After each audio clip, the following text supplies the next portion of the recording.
Stop being a baby just because you're pregnant. John was clutching his glass on the table, about to throw it at me. I covered my stomach with my hands, trying to protect it, and closed my eyes. When I opened them, Harper was crouching in front of me. Harper was holding her head with her hands. Blood was seeping from her hands. Harper, lying on her side, was looking at me. "Sis, take this." Harper handed me her smartphone. I nodded firmly and took it. This would be our weapon. I'm Mia, 29 years old. I quit my job due to my pregnancy and became a housewife. My husband John and I were colleagues at the same company and got married after a company romance. What brought us together was our mutual hobby of stock investing.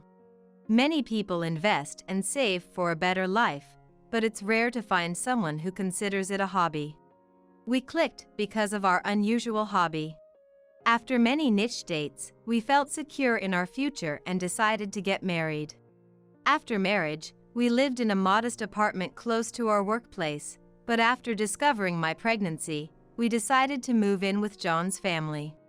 John's father David had passed away 3 years ago, leaving behind his mother Grace and his sister Harper, who were living in a spacious house that seemed too large for just the two of them, so John and I decided to move in.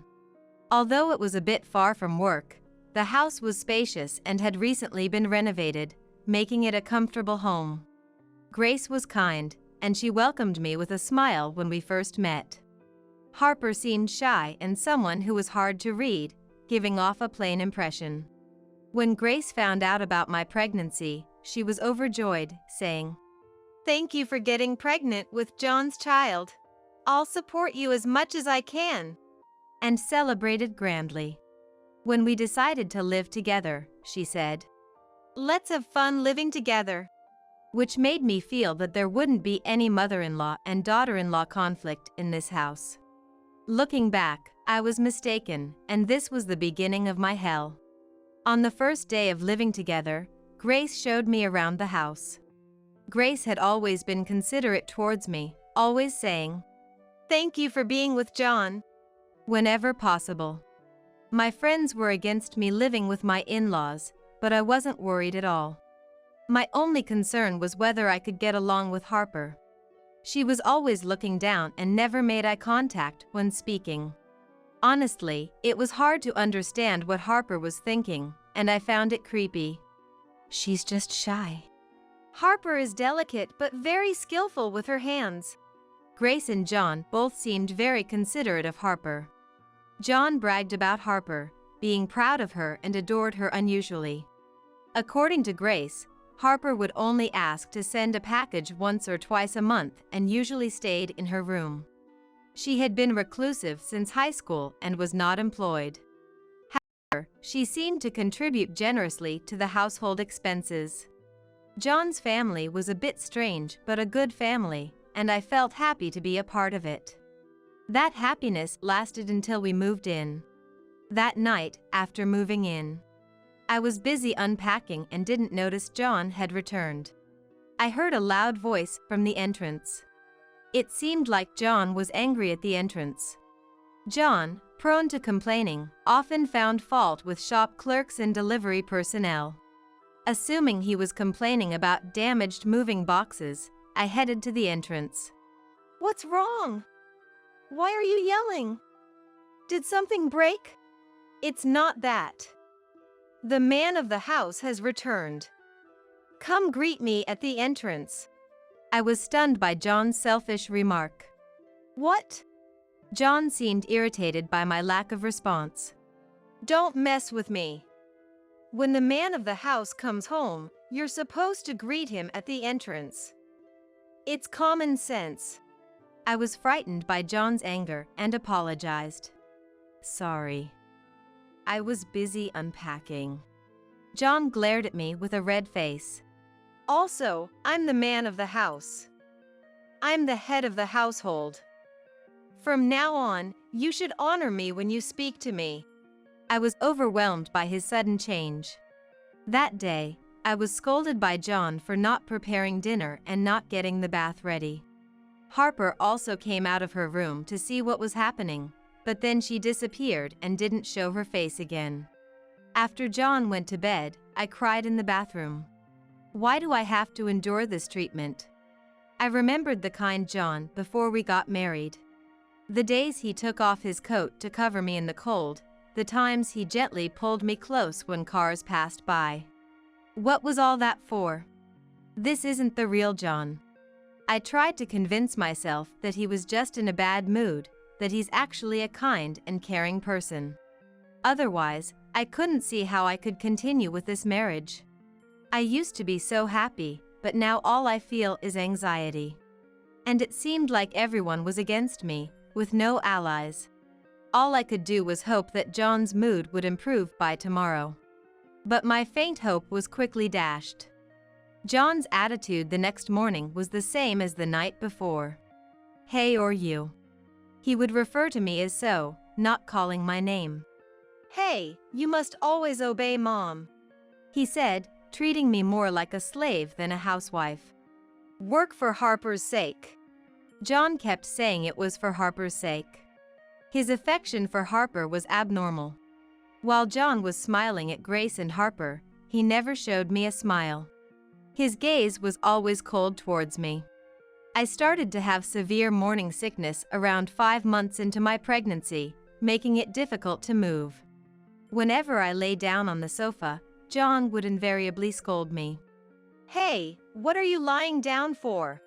I feel sick from the morning sickness. Please let me rest a bit. Morning sickness?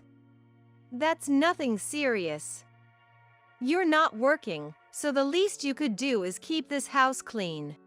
Hearing John's irritated voice made the cramps in my stomach feel worse.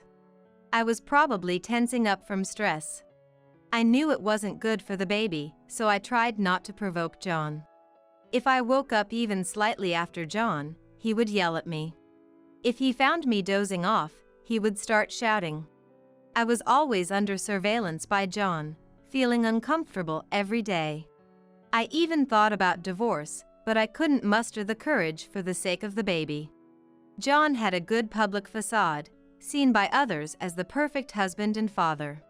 Most texts from friends where I used to work would be like, "I'm jealous that John is your husband." John was a trusted employee at the company, good at his job and taking care of his juniors. So he was relied upon by his boss. I couldn't argue and just replied nonchalantly, but the text I received the other day was unbelievable. John was saying that you became selfish and that you're giving him a hard time ever since you got pregnant. You better appreciate you have a good husband, or you're going to be punished. Reading that text, I lost all hope. John was playing the perfect husband outside, and making me out to be the villain. Everyone saw his kind facade, but his real face was that of a selfish man. I complained about John to my parents, thinking my mom would understand, that she would comfort me.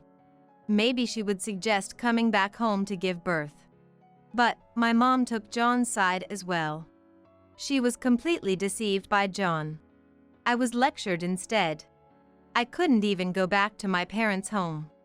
For the sake of the baby, I had no choice but to endure and keep living. But John wasn't my only enemy. Isn't this soup a bit too salty? Are you trying to make me sick? For some reason, Grace's attitude towards me changed, and she started ordering me around as well. Ever since John changed, Grace began to harass me. Every day, Grace would nitpick and make sarcastic comments. The way you fold the laundry isn't how we do it here. The bathroom isn't cleaned properly. I'm sorry. I had no choice but to obediently follow Grace's words.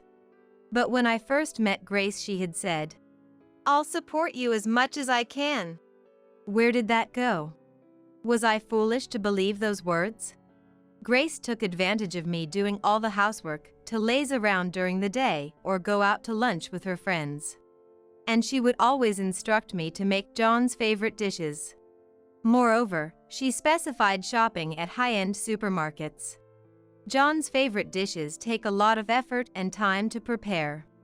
While feeling dizzy from morning sickness, I somehow managed to cook, and without any appetite, I sat down at the dining table, only to find that somehow the dishes were credited to Harper, with John stuffing his cheeks while lowering the corners of his eyes. "Harper prepared the meal again today. You really did a great job, Harper." Unbelievably, all my household chores were being credited to Harper. Harper made all the dishes, and she's also doing the cleaning and laundry, Grace explained to John. Harper, who stays in her room, wasn't there. "I wonder how it feels to be praised for something you didn't do." What could Harper be thinking, staying in her room all this time? The harassment towards me wasn't just psychological. John didn't give me any living expenses. Before we got married, we agreed to contribute to a joint account. But John's portion never got deposited. I've been dipping into the savings my parents gave me before marriage and even used up my investment earnings. Recently, I almost had my debit card from my single days taken away. I resisted desperately to keep it. After that, the treatment I received from John and Grace was terrible. Thinking only about protecting the unborn child, I continued my daily chores. Such a life couldn't last. My mind and body were nearing their limits. Struggling to get by, I reached 8 months of pregnancy. One holiday, I spent the morning listening to Grace's complaints while doing the cleaning and laundry. I had to rest frequently because of the tightness in my stomach and could hardly move. Grace, who should understand the difficulties of late pregnancy, pretended not to notice and complained. After complaining, Grace left saying she had plans with friends. John had gone out for golf since the morning. Unable to move due to the physical strain of daily work, I reluctantly hired a housekeeping service. In the afternoon, the housekeeper came and did the cleaning, laundry, grocery shopping, and even meal prep. Feeling relieved that the chores were done, I collapsed on the sofa, unable to keep my eyes open. I needed to put away my half-drunk glass on the table or John would scold me. I must tidy up. But my consciousness faded. I woke up with a pain in my thigh. John was looking down at me with a furious expression. I instinctively rubbed my thigh, apparently kicked by John. "Hey, what are you doing?" Instead of looking at John, I looked upstairs. Harper was peering down. I hurriedly apologized. "I'm sorry, I wasn't feeling well and must have fallen asleep." "Pregnancy is no excuse to slack off on household chores." John kicked my thigh again. I grimaced in pain. "Why are you letting a housekeeping service do the chores?" John was holding the housekeeping contract in his hand. I had left the contract on the table, intending to put it away but fell asleep. Normally, I would apologize, but I had reached my limit. I sighed. "I'm 8 months pregnant and have been warned of the risk of preterm labor due to strong abdominal tightness. Pregnancy isn't an illness. What are you slacking off for?" I stared at John. Who does he think the father of this child is? "You went out to enjoy golf." "My body is at its limit." I mustered the courage to confront John. John clenched his fists, trembling with anger. Despite my fear, I felt more indignant towards John. "Let me rest a bit. I hired the housekeeping service with my own money. There's nothing wrong with that." John was about to retort angrily, but I couldn't take in his words. I ignored him and closed my eyes. John's loud yelling made me open my eyes again. He was clutching a glass on the table, about to throw it at me. I covered my stomach with my hands and closed my eyes. Then I heard the sound of breaking glass. When I opened my eyes, Harper was crouched in front of me. Harper was holding her head with her hands. Blood was seeping from her hands. "Harper, are you okay?" I jumped up and called out to her. Harper, still crouching. "I'm okay," she replied in a weak voice. The floor was staining with blood. John stood there, dumbfounded. Even when I called out to John, he remained frozen, clutching his head. Despite being shaken, I managed to call for an ambulance. With Harper still crouched down, I brought a towel and pressed it against her head. The towel quickly soaked with blood. The amount of blood made me fear for Harper's life. I was terrified, but I knew Harper was the real victim here. Wanting to comfort her, I hugged her as tightly as I could. After a while, I heard sirens, and the ambulance arrived. I managed to help Harper stand up and walked her to the entrance, supporting her. John, in a panic, "I'm not to blame. It's your fault for not doing the chores," kept muttering. At the entrance, I told John to accompany us in the ambulance. However, Harper objected. "My brother? No, he's the one who hurt me. I don't want him." John looked displeased, but said nothing more. Urged by the paramedics, I got into the ambulance. Harper, lying down, looked at me. "Sis, take this." Harper handed me her smartphone. I nodded and took it firmly. This would become our weapon. I thanked Harper. Upon arriving at the hospital, Harper was immediately taken to the treatment room. I had informed John of the hospital's name where Harper was taken. While waiting for Harper's treatment, John and Grace arrived. "What did you do to Harper?" Grace immediately directed her anger at me upon arrival. I wanted to retaliate but restrained myself due to being in a hospital, mindful of other patients. Grace, undeterred by the surroundings, loudly complained to me. "I won't forgive you if Harper's work is affected." I was astounded by her concern. Grace was more worried about Harper's loss of income than her well-being. Harper's profession is a jewelry designer. She designs rings, earrings, and bracelets from her room. Highly popular and contracted with major jewelry brands. Harper's income must be significantly higher than John's annual salary. Grace's primary concern seemed to be the potential loss of income. Such a terrible mother. The seldom used car and probably even their house were likely purchased with Harper's earnings. It was exactly as I had heard from Harper. Harper had once told me, "Mom cares more about my money than me." Watching Grace blame me, John started accusing me as well. "That's right, it's your fault. This happened because you slacked off on the chores. It's all your fault." While they berated me nonsensically, two men in suits approached from behind. I interrupted John and Grace's complaints. "Should we ask these gentlemen here if I'm really to blame?" John and Grace turned around in surprise. "These are the police officers I called." John and Grace were shocked. "Why would you call the police?" "Because this is a serious assault case. John threw a glass, and Harper got seriously injured." "What are you talking about?" "You did it." How could they twist the story like that? I stared at John, who averted his eyes. Sighing, I began playing a video on Harper's smartphone that I had received. The video captured me being kicked by John and everything up until I called the ambulance. Watching the video, Grace turned pale. She looked at John. "John, what is this all about?" John remained silent, head down. Grace turned to me. "Why do you have Harper's phone?" "Harper gave it to me to protect me." "To protect you?" "What do you mean? Explain," Grace demanded, trembling.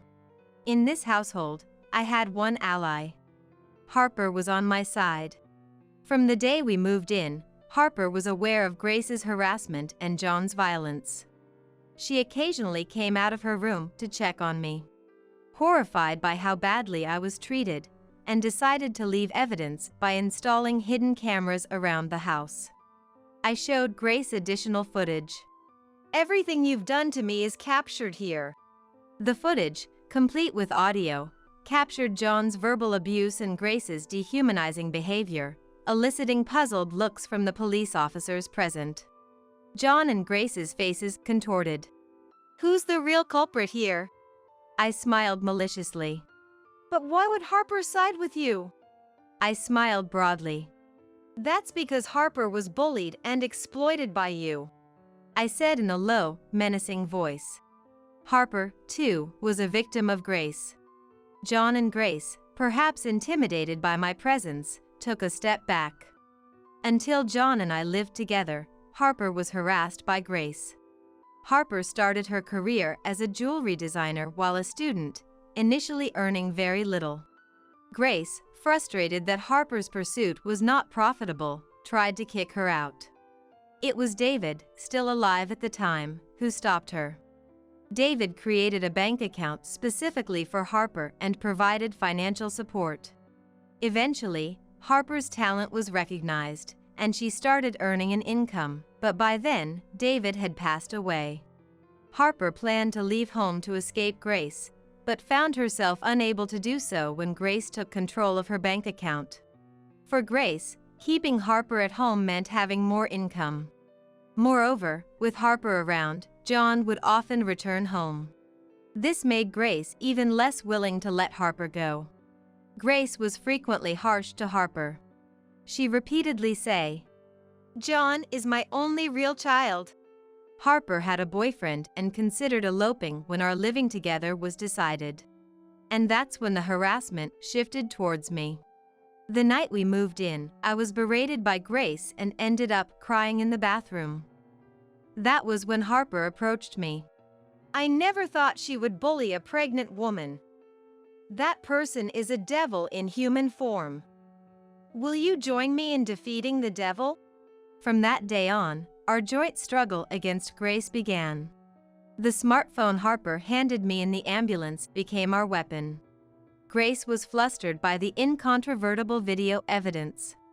John stood frozen, trembling. At that moment, the police approached John and Grace.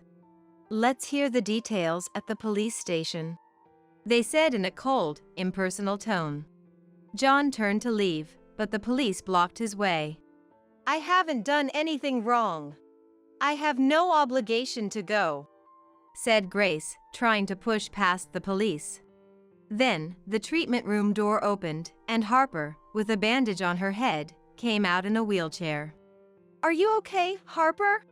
"I'm fine, brother," Harper replied without looking at John and asked the police to take them away. "Please take these two to the police station quickly. I'll do anything. Testify, provide evidence, you name it."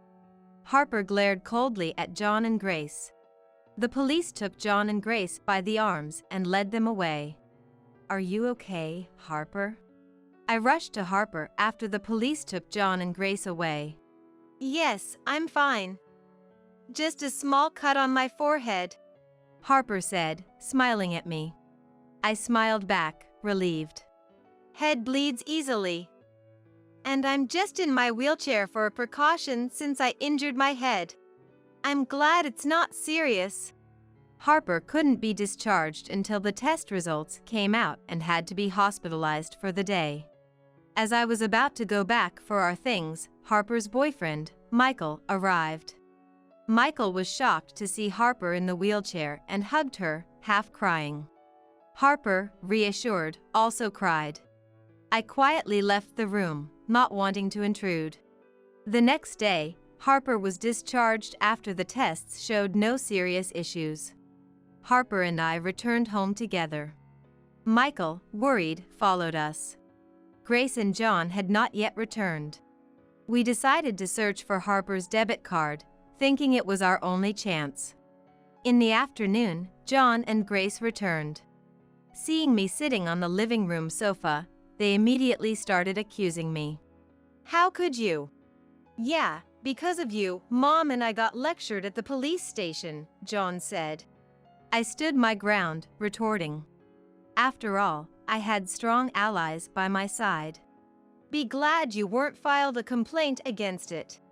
You even led my sister astray. I'll never forgive you for this." Then, Harper and Michael came down the stairs. "Who's been led astray?" John, seeing Harper, was taken aback. Harper held the debit card in her hand. Grace's expression changed instantly when she found it.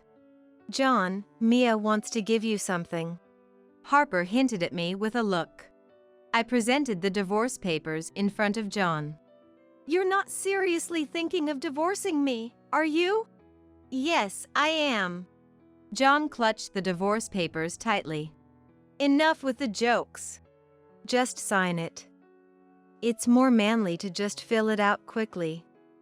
I've always thought you and Mia weren't a good match." "What do you mean?" "Mia is too good for you. Now, hurry up and write." Like under a spell, John placed the divorce papers on the living room table and started to fill them in. John, who used to verbally abuse me and treat me like a slave, was now doing exactly as his sister had said. I can see why Harper called John creepy.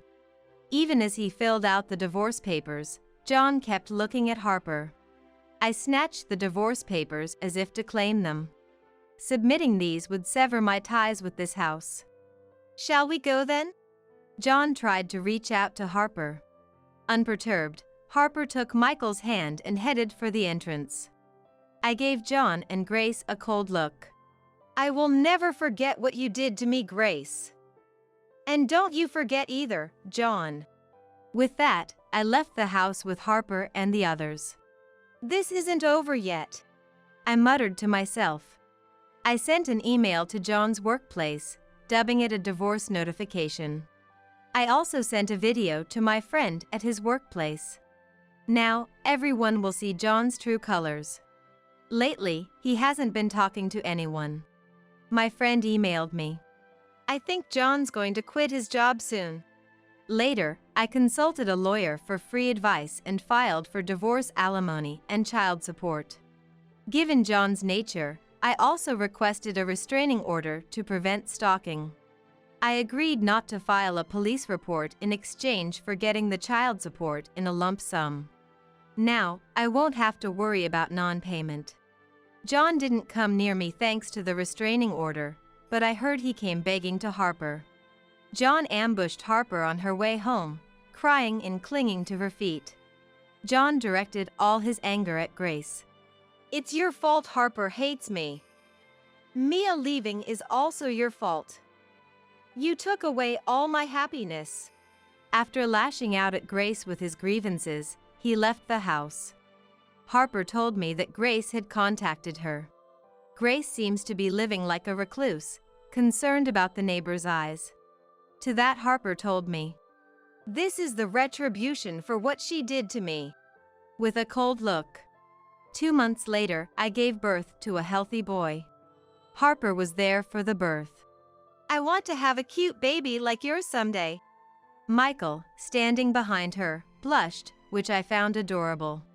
I sent the video to my parents, who had blindly trusted John and refused to believe me. My parents apologized profusely and went to complain to Grace. Their house had become littered with trash with no one cleaning. Grace's response was slow, even to their complaints, and my parents left feeling terrified. Anyway, I have a son who is the apple of my eye and a strong friend named Harper. Life as a single mother will have its challenges, but it seems like it will be enjoyable. I still have the money I saved from investments before marriage, and it's doing well, so there's no rush to return to work. Seeing how remorseful my parents are, it might be nice to go back home. I'm considering taking it easy at my parents' house for a while.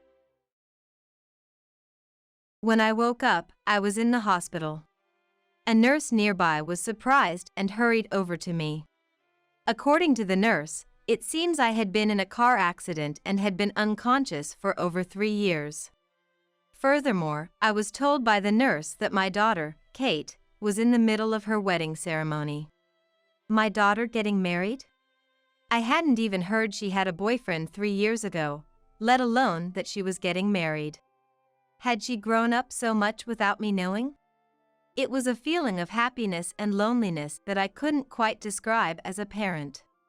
After a while, when the doctors had calmed down, my daughter rushed over in her wedding dress, having interrupted her ceremony. She must have really hurried.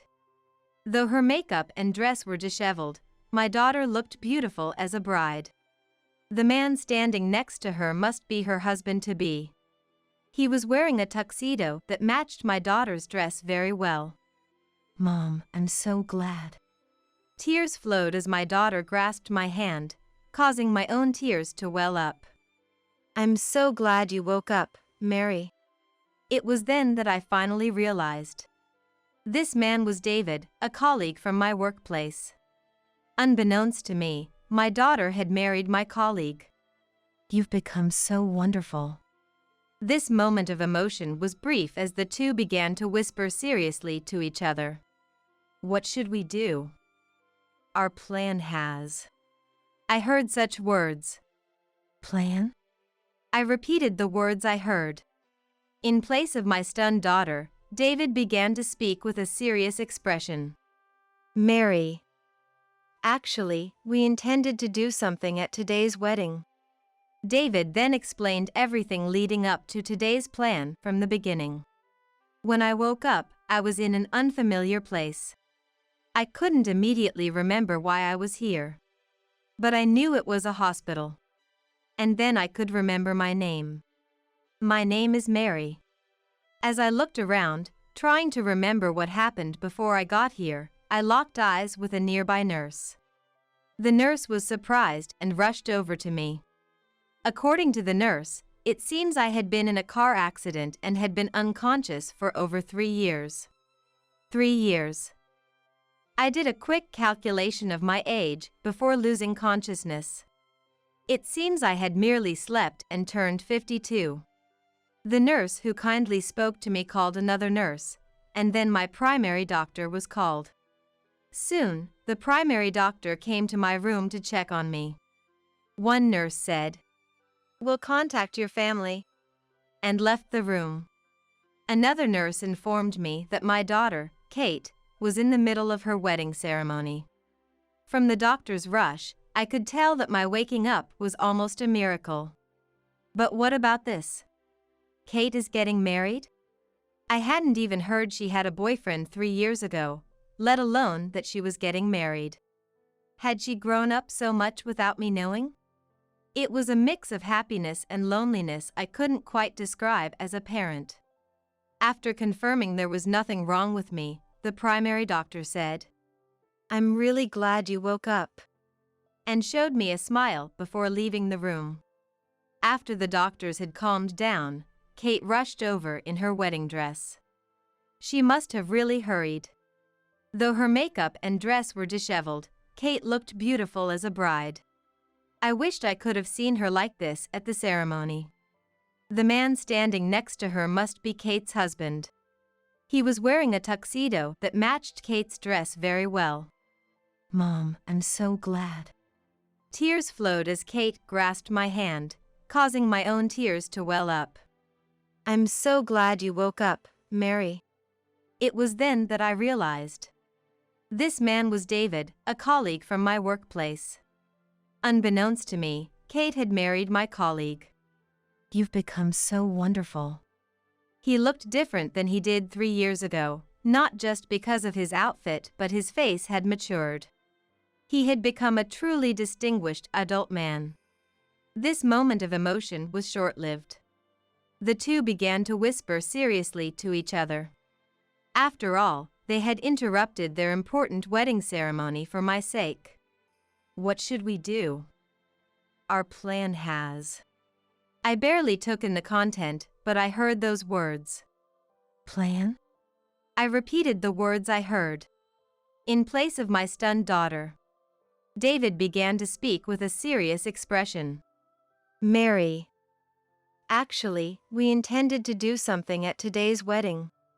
David revealed everything leading up to today's plan. The story goes back to before I had the accident. I met Tom, a year older than me, through business dealings with a client, and he pursued me passionately until we got married. We were blessed with our precious daughter, Kate, who turned 24 this year, making us a family of 3. However, I hadn't always felt happy. My husband hardly did any housework at all. I accepted his proposal because, before we were married, he seemed like someone who would cherish me and not be like this. It's nice for you. You earn more than I do. He changed after we got married. He knew before we got married that I earned more, and he said, "Let's both work and help each other out with the housework after we get married." But once we were married, he constantly complained about me earning more. Feeling inferior because he was outdone by me in both work and housework, my husband probably wanted to assert his dominance through words.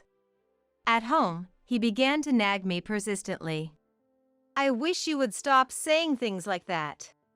At first, I tried to argue back and discuss things. However, no matter what I said, my husband would deny it and not accept anything I said. It was impossible to have a discussion with him. Gradually, I found arguing back tiresome and decided to just ignore everything. No matter what was said, I didn't argue back or show any sign of being upset. I thought he might stop if I didn't react, but instead, my silence seemed to give him free rein to say whatever he wanted. Yet knowing it was futile to argue back, I kept enduring, not letting his words disturb me. Then one day, I discovered I was pregnant. I was genuinely happy about being blessed with a child. "I want one boy and one girl," my husband used to say with a smile before we got married, and I thought he loved children and would help with parenting. So, I believed that once our child was born, my husband would change. But the reality was different. Even after Kate was born, his attitude didn't change, and I ended up managing work, housework, and now childcare, all by myself. However, divorce was not an option for me. Fortunately, my husband never became violent, nor was he ever verbally abusive towards Kate. And more than anything, I didn't want Kate to grow up without a father. Everything was for Kate's sake. With that single-minded purpose, I endured whatever my husband said. I wonder if my husband forgot about wanting 2 children. Since Kate's birth, my husband and I hadn't even slept in the same bed. Kate seemed to understand my feelings and grew up well-adjusted. Eventually, she graduated from college, found a job, and moved out. I was happy to see Kate become a respectable adult, but that's when the tragedy started. As soon as it was just my husband and me at home, his nagging intensified more than before. His overtime increased, and he spent less time at home, but his words towards me became more extreme. Due to stress and fatigue, I ended up crashing into a pole while driving and have been unconscious for 3 years. When Kate was informed about the accident, she left work early and rushed over.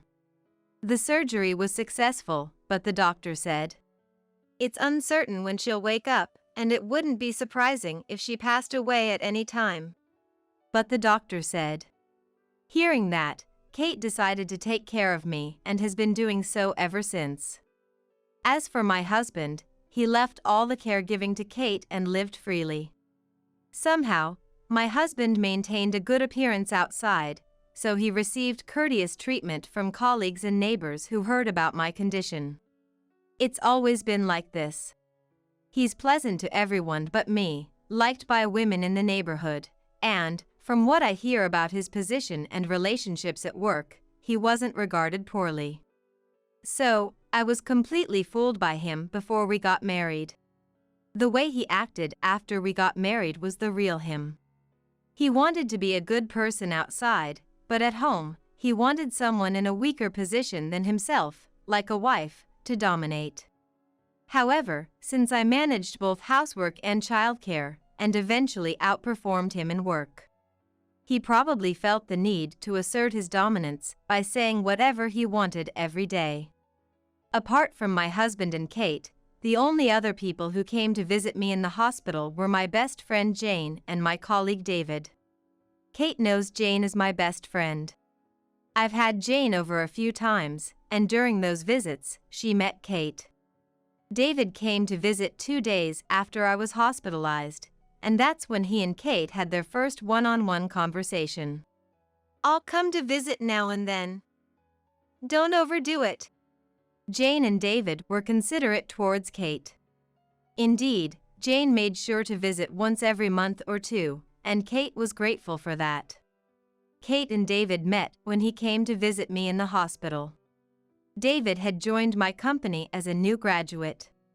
Since we graduated from the same university, I ended up looking out for him quite a bit. I remember being pleased to take care of him as if he were a son, since he was 2 years older than my daughter. I've resolved a few work-related issues for David, and he seemed to be grateful for that. Wanting to do something for me while I was hospitalized, he frequently showed up to offer support to Kate as well. Through my hospitalization, Kate began to realize that her father's attitude towards me was strange. As Kate grew closer to David, she started to confide in him about her uncooperative father, which led to their relationship becoming more intimate and eventually turning into a romance. Kate had repeatedly urged her father to visit me, but he kept refusing, citing work as the reason. In reality, my husband only visited me once the day after the accident occurred. He couldn't be reached on the day of the accident and only showed up at the hospital for 30 minutes the next day before leaving quickly. He seemed sad that day, but I'm sure that was just an act to appear sympathetic to others. I know him. Given his past behavior, there's no way my husband would genuinely worry about me being in a coma. He's always been good at presenting a favorable image to others. Then one day, when Kate went to pick up some of my belongings from our house, she witnessed something shocking. This discovery led to the plan they intended to carry out at the wedding. Unbelievably, my husband and Jane were having an affair at our home. That day, he had told her he was at work. All his claims of being at work were lies. Taking advantage of my coma, he had started bringing Jane into our home. Kate left without letting them know she was there and immediately consulted with David. Let's gather evidence of the affair for now. David calmed Kate down and advised her to take a rational approach. They began to quietly gather evidence of the affair without letting my husband or Jane know. It turned out that my husband and Jane had been having an affair even before I fell into a coma. And on the day of my accident, he was with Jane. Now it makes sense why my husband's overtime increased after Kate started her job. It was because of the affair. But I had stopped loving my husband enough to suspect him of having an affair.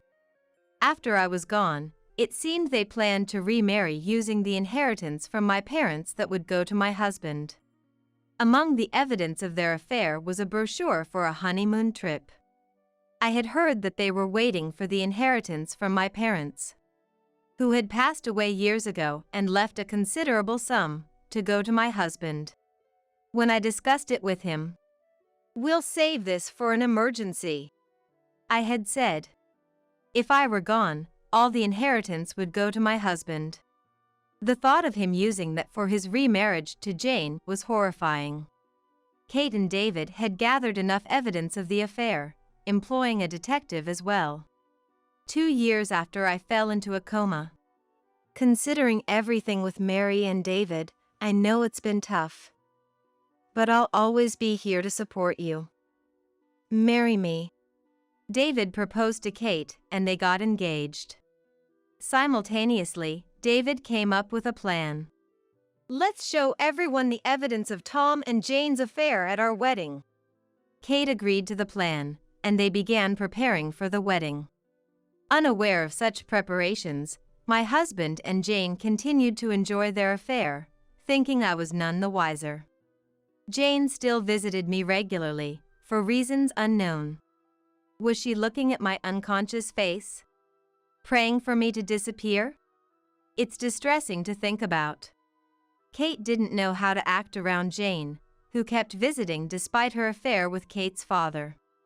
It's bizarre to act normal around the woman having an affair with your father. Every time Kate saw Jane, she was reminded of her being with her father at home and felt the urge to yell at her.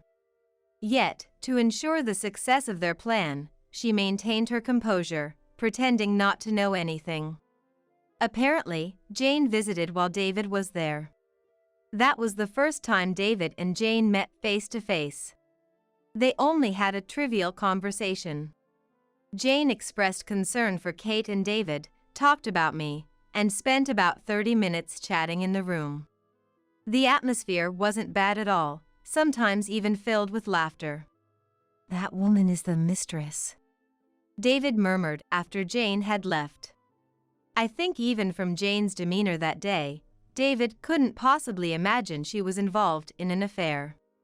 Afterward, Kate and David discussed Jane. Jane was the same age as me but looked younger for her age. She dressed nicely, wore her makeup well, and took great care of her figure. A stark contrast to me, who had been too busy to care much for appearances. Not that I looked terrible, of course. I hadn't heard much about Jane's love life before. She married around the same time as me but ended up divorcing within 5 years. Her ex-husband didn't seem like a bad person. But I thought it wasn't good to delve too deeply into her divorce, so I never asked. And I had no idea about her romantic life afterward. However, Jane seemed to have a fulfilling work and social life, so she didn't appear eager to remarry. The fact that she would have an affair was shocking. Or perhaps her past romantic experiences had led to this. I can't and don't want to understand the mindset of someone who has an affair, but Jane and I had been close friends since college, for decades. It's a shame she was the only person I could call a best friend. The wedding preparations for the two of them were coming to a climax. "If we play this at the end of the reception." Kate, looking at the finished tape, got a big nod from David. Their plan was to show a video of my husband's affair at the end of the wedding. Both my husband and Jane were invited to the ceremony and indeed attended that day. All that was left was to play the video. Kate and David imagined the faces of Jane and my husband when the video was shown. Neither my husband nor Jane could have imagined that their affair would be exposed to all the guests at the end of the wedding. This would be a great humiliation for both of them. Now, they just had to wait for the wedding day. The plan had progressed smoothly so far. The wedding began as scheduled, and the reception was nearing its end without any issues. Just before the video was to be played, the hospital called to say I had woken up. The wedding was immediately interrupted. Kate and David, still in their wedding attire, hopped into a taxi and came to the hospital, leading to the current moment. "This is everything that happened while you were unconscious, Mary." David finished telling the story. "My husband had an affair with Jane." After my whisper, no one spoke. In the silent room, I was left to ponder alone. Hearing the story wasn't enough for me to fully believe it. That my husband, not content with just nagging me, would have an affair with my best friend. How low could a person sink? I might have been oblivious, but of all people, the mistress was my friend Jane. If that's true, they're both insane. Having an affair right under my nose and enjoying it while I was unconscious is unforgivable. Unable to speak further, the door to the hospital room eventually opened. My husband and Jane appeared. "I'm so glad you woke up." "Truly." Jane was the first to rush to my side. My husband followed, feigning concern. Since Kate, David, and now a nurse who had just arrived were present, they were probably putting on a show. After the nurse, who accompanied my husband and Jane, left, I briefly greeted her and then turned to look at my husband and Jane. Somehow, I was able to think about my husband and Jane calmly. They were dressed too nicely, probably still in their reception attire. But considering Kate and David came from the same place, they took too long to arrive. 30 minutes too long. What could that mean? Could it be that they came together, regretting my awakening and taking their time? That thought disgusted me. Contemplating how they must have wished for my absence, I shook off Jane's hand. You! How dare you treat a friend who came all the way here like that? Jane, taken aback, said nothing. My husband stepped forward to defend her. Was this a woman's intuition? Seeing their interaction convinced me of their affair's reality. Kate, David, please kick these two out. Please. Jane looked confused, unable to grasp the situation, while my husband was just showing his anger. To them, I added more. I've heard about your affair. I've put up with everything until now, but it's over. We're getting a divorce. And Jane, you are no longer a friend or anything to me. Just a stranger. Please never show up in front of me again. Upon hearing these words, Jane glared back at me, revealing her true nature before my husband could react. You should have just left the money. You're just in the way of our happiness. Jane approached me with an expression I had never seen before.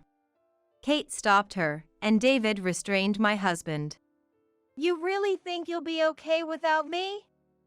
You'll regret this.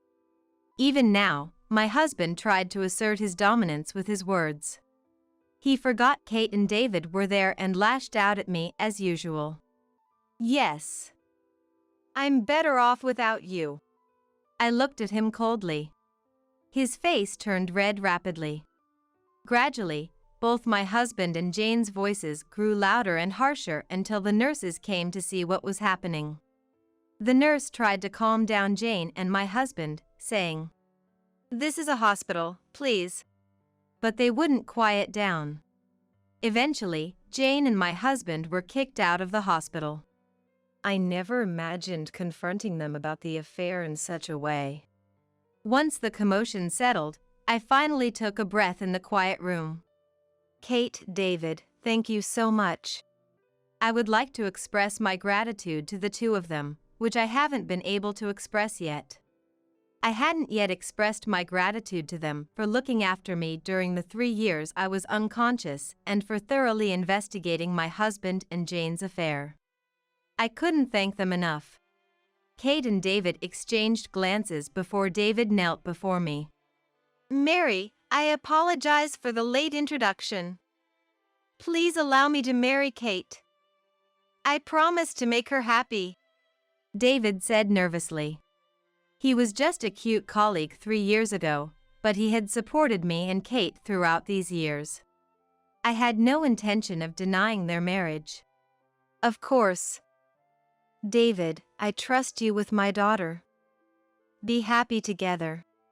David smiled in relief at my response. Soon after, I was discharged from the hospital. Many things happened until my discharge, and Kate and David kept me updated. First, their wedding was canceled, and they sent apologies to all invitees, including the evidence of the affair planned for the last part of the wedding. Though the original plan and method differed, all invitees eventually learned of the affair. My husband's company had dealings with the hospital I was admitted to, and the hospital incident became known to his company, revealing his affair. His standing at work became significantly uncomfortable. Though he wasn't fired, at least. Jane, too, faced severe backlash, known as the worst woman for stealing a friend's husband and causing her to fall into a coma. Though the story might be exaggerated, such punishment seemed just. I divorced him and got compensation from both. Our house was in my name, so I sold it, leaving my ex-husband homeless. The compensation led to financial difficulties for him. I found a new place for myself and lived comfortably. I planned to return to work after the accident, but the aftermath made it impossible. However, I had enough from the compensation, condolence money, and savings to live comfortably. I decided to enjoy life and pick up new hobbies, making up for the lost 3 years. I heard my ex-husband and Jane broke up after a huge fight. Jane was apparently after money. And my ex-husband had pretended to earn more than he did. I had never bothered to talk about this with Jane either, so Jane seemed to think that her ex-husband was making a lot of money. Jane exploded when she realized the truth after being kicked out and facing demands for compensation. Thought you had money. That's why I wanted to remarry, she reportedly said.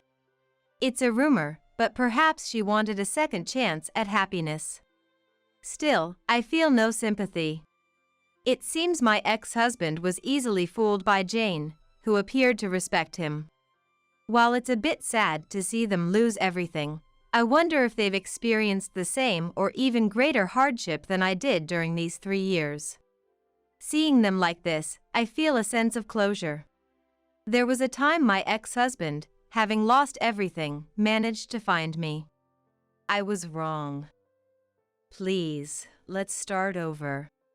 He pleaded with me for the first time, but I called the police to take him away. After a thorough talk with the police, I believe he won't come to see me again. Feeling fear when he suddenly appeared was a first for me, seeing him in such a state. Since then, Kate and David have been living happily together. They even chose their home close to my new place. Occasionally, they come over to visit, or we go out together. I truly feel this is the happiest I've ever been. I'm looking forward to seeing my grandchildren someday. She's 20 years younger than me, and she's pregnant. We need to get divorced. Suddenly, my husband brought his mistress home, and then he asked for a divorce. Honestly, our marriage had been falling apart for a long time. I no longer loved him, the man who never helped with the kids or housework and was always out having fun. Here's the divorce papers. I'm taking everyone except our eldest son. I handed the papers to my husband, but then he said something shocking. What? Take our eldest son too. I couldn't believe it. That's not possible because he is... When I confronted him with the truth, he was stunned and fell to his knees. My name is Riley, and I'm 51 years old. I'm a housewife. I married my husband Aiden 14 years ago. We were introduced by mutual friends. I used to work as a web designer and was always focused on my job. I hadn't dated in years. Those friends introduced me to Aiden out of concern. He was friendly and a great conversationalist. I hadn't dated much, but I enjoyed spending time with him and thought we could build a happy life together. But our journey to marriage wasn't easy. He was divorced and had a child. His ex-wife had left him and their child, and he said he was working while raising the child. When I discussed this with family and friends, they all said it would be a mistake. You'll struggle after you get married. That's what everyone says in unison. But to me, this challenge only made my love for him stronger. I felt I had to support him, a single father. I started seeing his son Matthew more often. Matthew, what do you want to do today? I don't want to play with you. Do you want to eat something? I can make anything you want. I don't want it. Matthew never warmed up to me. Was I not good enough because I had no experience with kids? Whenever I felt insecure, my husband comforted me. It's okay. Matthew will understand someday. Thank you for caring about him so much. His words made me happy, and I didn't mind being rejected by Matthew. I'll love him as if he's my own child when we get married. I'm glad I met someone like you who can love Matthew too. Looking back, I might have been too proud, thinking I was his emotional support. Then, 6 months into our relationship, I got pregnant, and we got married. We had our daughter, Ella, and the next year, our son Henry was born. I became a mother of 3. I was busy raising 2 kids back to back, but my husband never helped. Riley, Henry is crying.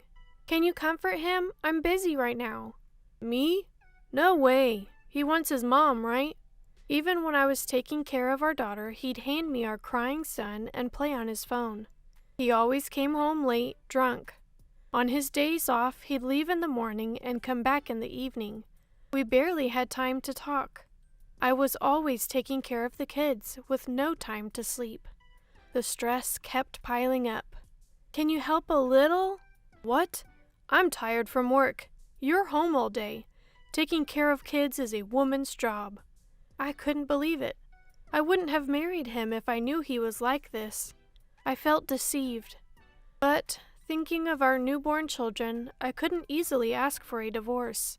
Taking care of our restless second son and our daughter, who was going through her toddler tantrums, was really challenging. Still, I tried my best to be a good mother. My relationship with the eldest son, Matthew, remained distant. He hardly spoke to me. In the mornings, I'd wake him up for school and feed him, but we barely talked. I was so busy with the younger kids that I didn't have time to pay attention to Matthew. A few years later, as Matthew entered middle school, he became more rebellious. Matthew? Have you finished your homework, or are you just reading comics? Leave me alone! I'm just worried about you. That's what's annoying. Stop acting like a mom. Every time, he'd lash out and ignore me. I decided to talk to my husband about it. Can you talk to Matthew? He's always playing, not studying, and he doesn't listen to me. It's probably because of how you raised him. Maybe he doesn't listen because you've been too lenient? What? I don't want to hear that from someone who never helped and was always out. You think I was just playing around? My husband stood up angrily. No, you were always out drinking. You never helped when I was busy. I have work commitments. This is all part of my job. You live off my salary, so don't act so high and mighty. I couldn't respond. I had quit my job to take care of the kids, and we lived off the money my husband gave us. He only gave the bare minimum, so we were always just scraping by. I didn't have any money of my own. So when he brought up money, I felt powerless. But Matthew's behavior got worse. Some nights he wouldn't come home until very late. I feared he was getting into trouble. Despite my efforts to talk to both Matthew and my husband, neither listened. My husband and I started fighting every day, and then he began coming home less and less. This went on for years. I was over 50 and Matthew was in his last year of high school. I thought we'd understand each other once his rebellious phase was over, but that wasn't the case. He either ignored me or shouted at me. We couldn't have a proper conversation. My relationship with my husband was broken. Then, one day, he brought a young woman home. Who is this? She's 20 years younger than me, and she's pregnant. We need to get divorced. My husband said, deeply apologetic. Honestly, I had suspected his affair for a long time, so I wasn't surprised. But I couldn't believe he'd bring her to our home, where our children lived. The woman smiled at me. Hi there, I'm Chloe. I was amazed she could smile, knowing she was the other woman. She was 35, 20 years younger than my husband, dressed in revealing clothes and heavily made up. She looked so different from me, with my increasing wrinkles. I honestly don't see you as a woman anymore. I want to take responsibility for Chloe's child, so I'm sorry, but we need to divorce. I had reached my breaking point with these two selfish individuals. I had endured for the sake of our children and our life together, but I no longer felt any love for my husband. He had been out having fun while I struggled all these years. I decided to make him realize the hardships I faced and plotted my revenge. Surprisingly, my husband was pleading, and I simply nodded in agreement. All right. What? You're okay with it? He seemed shocked by my quick agreement. Of course. Here's the divorce paper. I'm taking everyone except the eldest son. His face twisted in confusion. What? Take the eldest son too. I couldn't believe what he was saying. That's not possible. He's your son from a previous marriage. We're not related by blood and we don't get along. So what? You said you'd love him like your own. Yes, I did. I've always treated him like family. I never treated him differently from the younger kids and did my best to care for him. Then take responsibility till the end. The mistress chimed in. Yeah, right. I can't be a mother to a high schooler. Let the old lady take care of him. Matthew was probably hearing all of this. He had been distant and rebellious, but this was just too cruel. He's the child you had with your ex-wife. Take responsibility for him. Are you heartless? Who's the heartless one here? You never took care of him. If you won't, I won't divorce you. He scratched his head in annoyance and sighed deeply. Fine, I'll take care of Matthew. What? I can't be a mother to such an old kid. Sorry, but it's just a few more years. Bear with it. Fine, but buy me the new bag from my favorite brand. He smirked and said, all right. Seeing the two of them about to get cozy, I handed over the divorce papers. Can you sign this quickly? I'll take it tomorrow. Always in a rush, aren't you? He grumbled but signed. I took the signed papers and securely placed them in my bag. By the way, can you even live on your own after the divorce? You don't have a job or a place to stay. I feel sorry for the kids. He laughed smugly. He probably thinks I'm just a housewife with no savings. Thanks for your concern, but I have a job, so I'll be fine.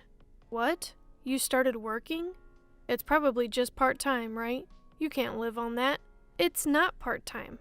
I went back to my web design job. I can work from home with just a computer. Last month, I earned over $100,000, so I think I'll manage. Really? My husband looked frustrated. A few years ago, I used my savings from when I worked to buy a computer. Then, I started working as a web designer from home. Having prior experience, I quickly found work and saved up, anticipating a future divorce. That's why I was ready with the divorce papers.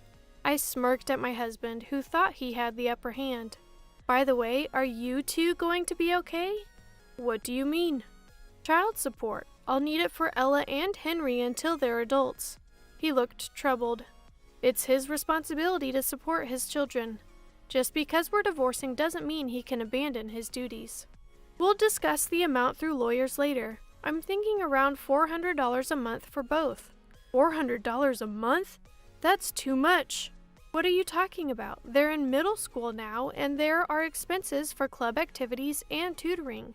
Child support isn't just for food and utilities. It's actually a modest amount. Is it that much? He probably didn't know since he never got involved in our finances. Ella and Henry, who are in sports clubs, have expenses like shoes, uniforms, and practice gear. Plus, there are costs for away games. $200 per child per month might be a stretch for him. By the way, your girlfriend knows, right? Huh? I smiled at the mistress. Compensation for the affair? You've been having an affair for years, so I'll be seeking compensation. I'll consult with a lawyer, but it might be a hefty sum. Be prepared. What? I didn't know about that. It's not my fault. Do you think being over 30 and claiming ignorance will save you? By the way, I have all the evidence, so playing dumb won't help. I had hired a private investigator when my husband started staying out. I knew about the affair and had photos as proof. With all the evidence, there's no escaping. But the mistress, not wanting to admit the truth, cried out. To begin with, it's obvious that she's cheating on him when she's pregnant, so there's no way she can escape. However, as if she didn't want to admit that fact, her cheating partner yelled in panic. I don't have that kind of money. I don't even have savings, and I'm pregnant. That's not my problem. If you can't pay, ask the man next to you. She grabbed and shook my husband. You'll pay for me, right? I've got my hands full with child support. You pay the affair compensation. Why? You earn money. Pay it. I spent it all on gifts for you. Do you know how much I spent on you? What? I didn't know you were broke. The atmosphere between the two had turned sour. She was probably after his money. Otherwise, why would she date a man in his 50s? It was my husband's fault for having his hands on another woman while still married to me. My husband was at fault for cheating while married, but she was equally guilty for continuing the relationship.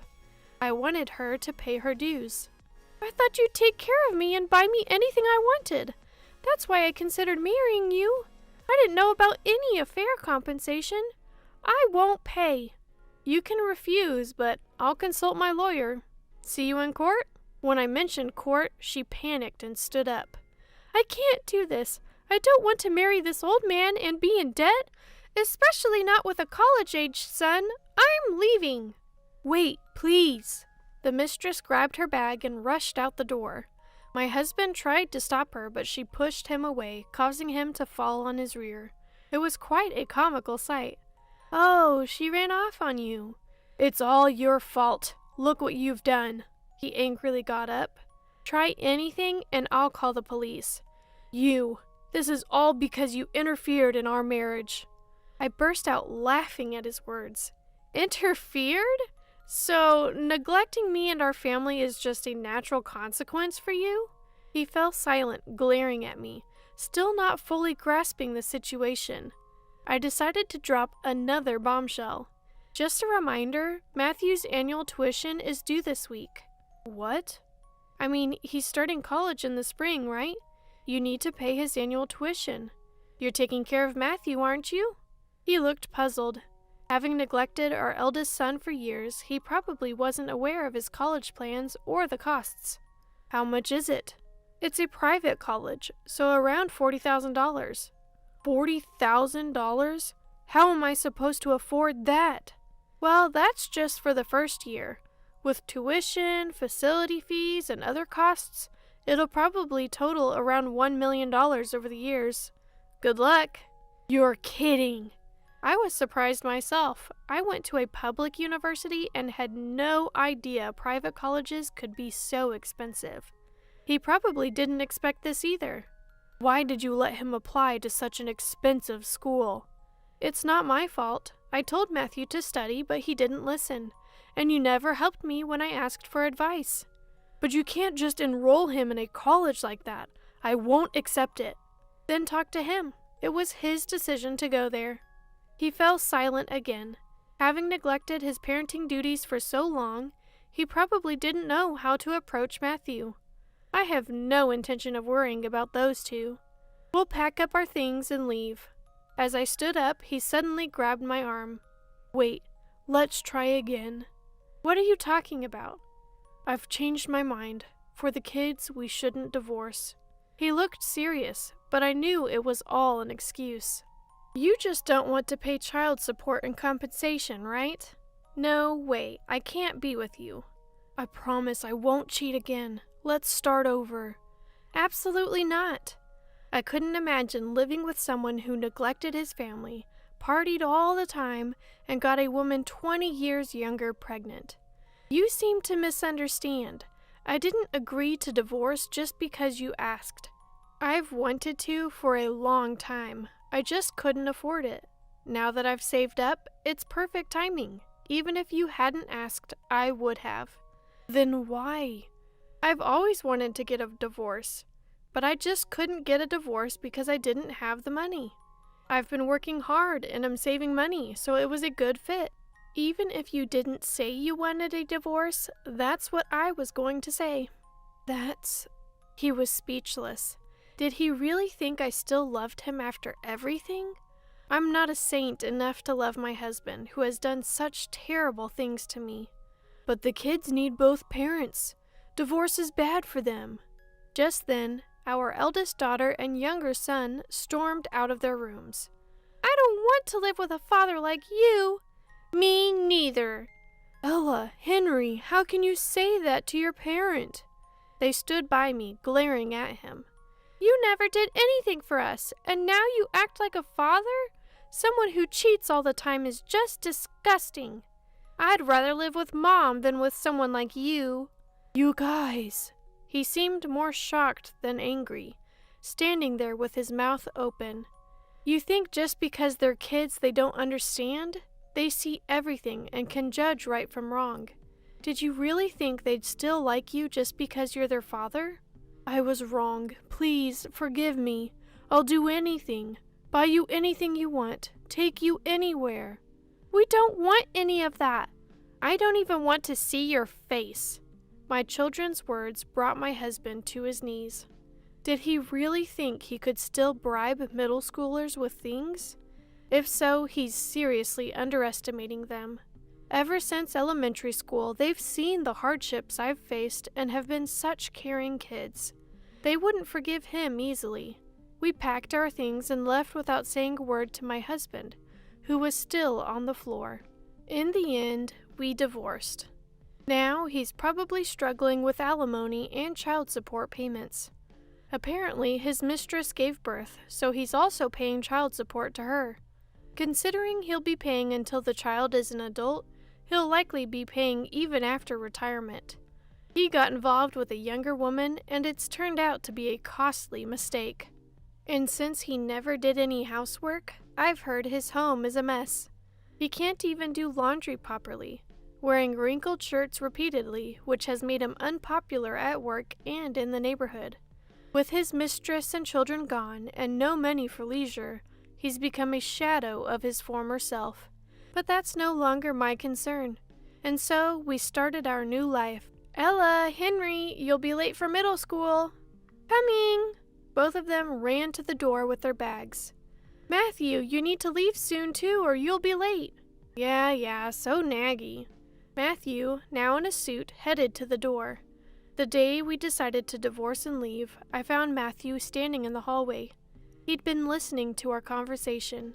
I couldn't leave him like that, so I approached him. "What do you want to do?" After some thought, he decided to come with me. Honestly, paying for Matthew's college would make our future finances tight, but he's a victim too. He's been neglected by his father, and with me busy with the younger kids, he's been alone during the times he needed us most. I couldn't abandon him. The father never comes home and just plays around. I couldn't take care of my younger child because my hands were full. My eldest son was always alone during the period when he needed to be pampered. I couldn't abandon my eldest son like that. When we moved to our new apartment, Matthew said he wanted to drop out of college. "I'll work and pay for everything." I appreciated his sentiment, but doubted he could find a good job with just a high school diploma. So I made a suggestion. "How about studying programming?" "Programming?" "Yes, in today's digital age, if you can program, you'll always have job opportunities. Study hard for a year and I'll cover all living expenses." Surprisingly, he agreed and studied diligently.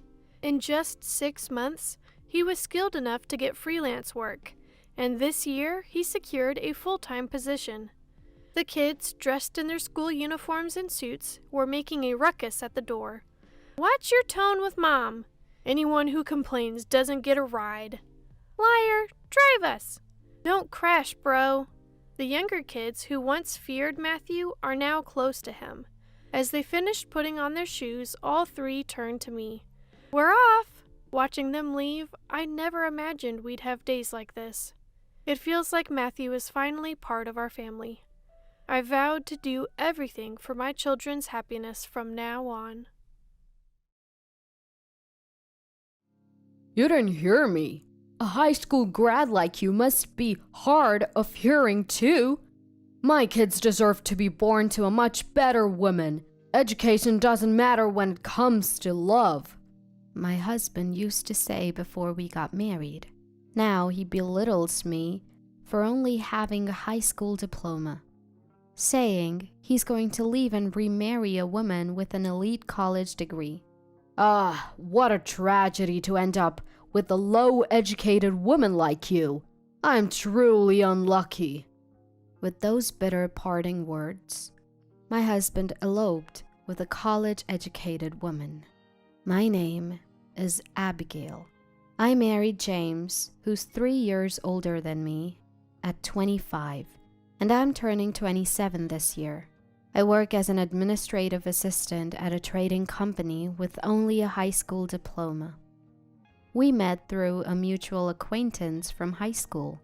My husband, unlike me, is an elite. He graduated from a prestigious university and works in sales for a big corporation. When we first met, I felt unworthy of his attention, but he kept saying, "Your degree doesn't matter. I like you for who you are." So I believed him and we got married. Unfortunately, it turns out that was a mistake. The moment we got married, he started looking down on me for my education and salary. From his perspective, a high school educated woman working at a small trading company must seem inferior, but he's the one who wanted to marry me. During our dating days, he sensed my insecurities and reassured me with kind words. That man is nowhere to be found now. You should really find a new job, Abigail.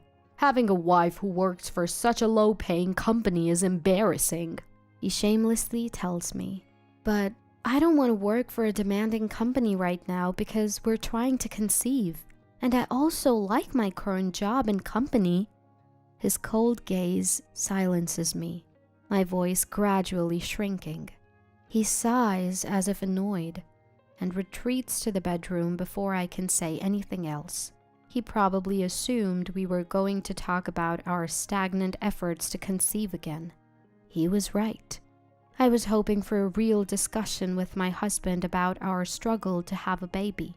From the beginning of our marriage, I always wanted kids, and my husband even optimistically talked about having 3 siblings. But all that was talk in the early days of our marriage, and the reality is that there is no baby in sight. I'd subtly hint at my husband to start thinking about having kids, but he avoided the conversation saying, I don't want to raise a kid born to a high school graduate. His words left me stunned, and since then, we haven't really been able to talk face to face. Marriage had become a lonely affair. He'd belittle me every chance he got, reminding me to be grateful for being picked up by someone as elite as him, all while piling housework on me. And lately, he even stopped providing enough money for daily expenses. Apparently, according to him, I was bad with money and needed to save more. I had already cut corners wherever I could, even dipping into my savings from my single days when things got tough. You'd think I'd want a divorce by now, but fear held me back. The fear that he'd lash out if I brought it up. I was afraid to bring up divorce, worried that my husband would explode in anger. On top of that, I didn't want to betray my parents, who were so thrilled about our marriage and eagerly awaiting the birth of their first grandchild. As our marriage cooled off, my husband started spending less and less time at home. Coming home in the morning became the norm. If he came back drunk late at night, he'd wake me up to make him a snack. And whenever he came home late, I would always smell women's perfume on him. Even without a woman's intuition, it was clear. He was cheating. But I was too scared to confront the truth and kept procrastinating. Then, out of the blue, he said he was leaving. My real love is finally pregnant, and I'm moving in with her tomorrow. Stunned, I listened as he let out an exaggerated sigh. Didn't you hear me? You're a high school grad with bad ears too. My exceptional genes are wasted on you.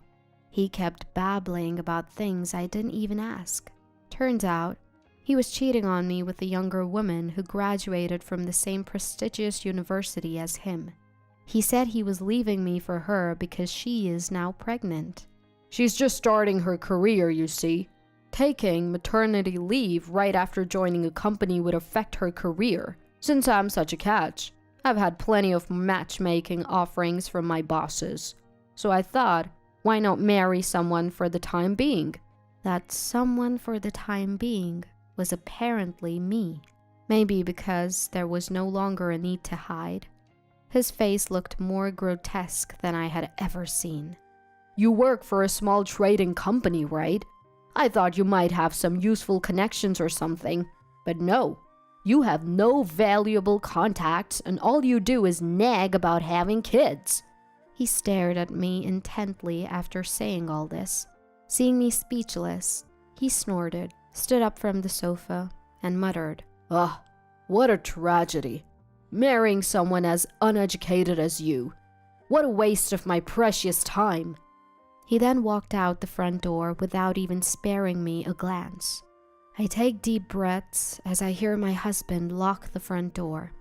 My tense muscles, tightened by his overbearing demeanor, finally start to relax, and I break out in a cold sweat. Now that I know his schemes, there's no need to hesitate. I quickly finish my dinner that day and lock myself in my bedroom before he gets home. The next morning, I leave for work early and pick up divorce papers on my way. My hands are trembling with nervousness. I manage to unlock the front door. His shoes are gone. Not just the shoes. His favorite slippers and the sofa he loved in the living room are gone too. I search the entire house, fearing the worst. Sure enough, all of his stuff is missing. I haven't seen him since he left yesterday. I spot a bundle of papers carelessly placed on the table along with a flimsy envelope. I flip through the note, written in his meticulous angular handwriting, to find a filled-out divorce application. The note says to never contact him again, that he's already told his parents. I emotionlessly fill in the blanks on the divorce papers. Not a tear shed. Once finished, I pick up the envelope marked settlement money next to it. It's light, but inside there's $2,000. It must be intended as alimony for the divorce settlement. Though it's a meager amount, it can serve as a retainer for a lawyer to seek proper alimony later. I was planning to visit a law firm on my day off when my phone buzzed. It was my apartment manager, letting me know I owed rent for the past 2 months. They had tried to reach my husband but ended up calling me. My savings, already drained from covering our expenses, wouldn't make a dent.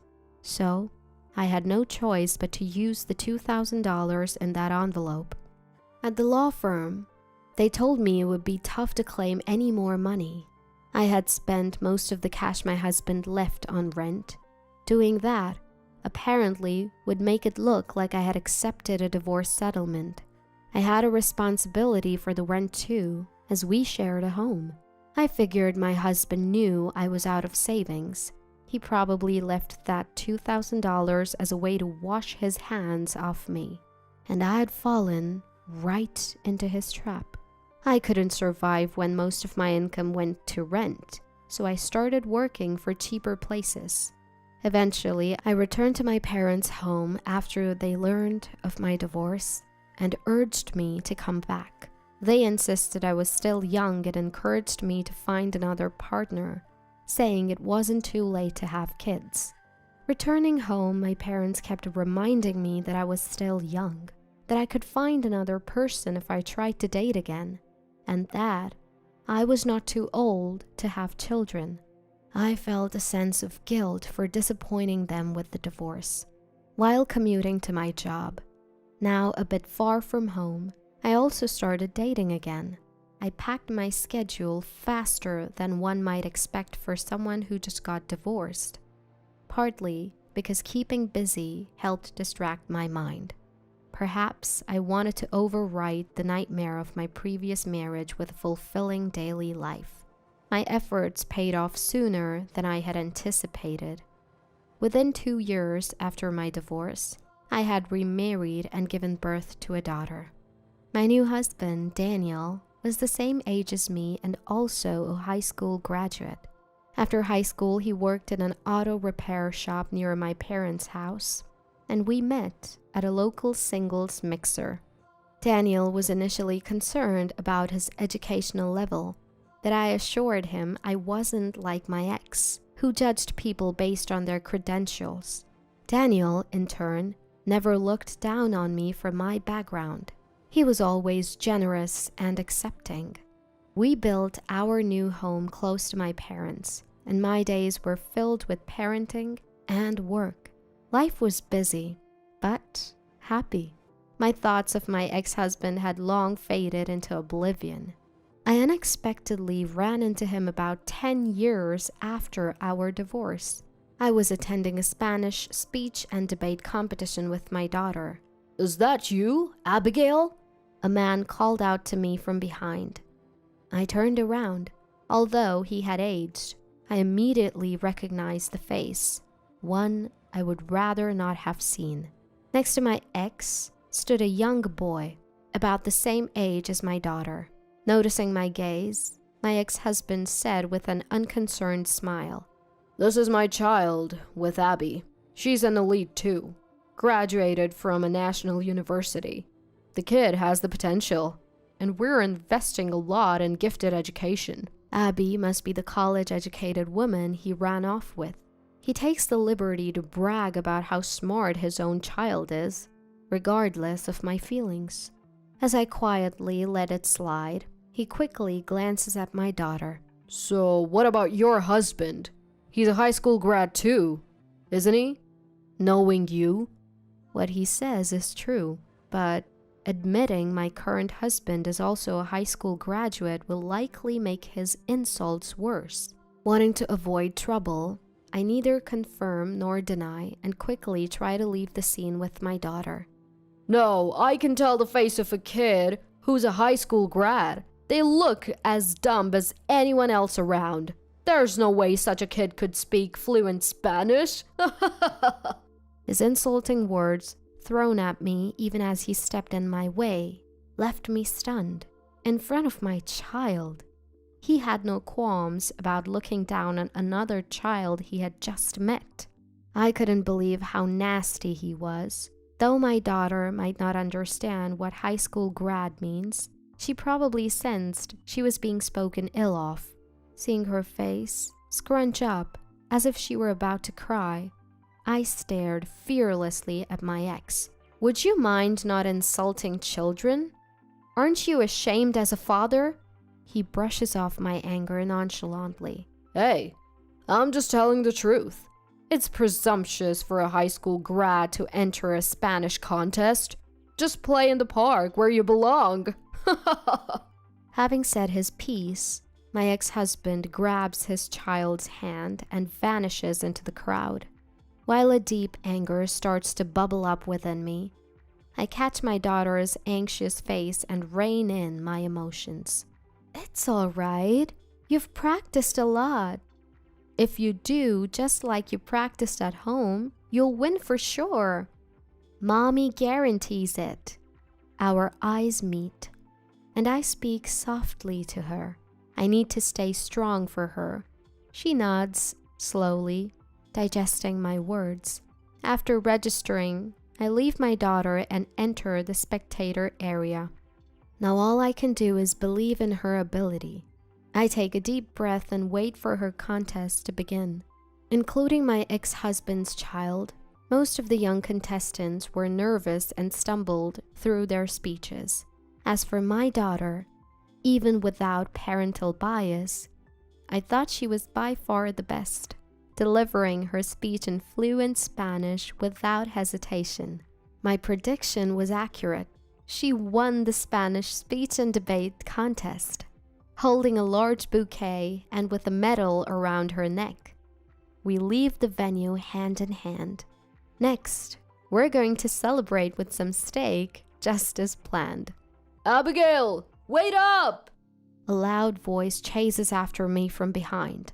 I quickly shield my daughter behind me and turn around to face my ex-husband.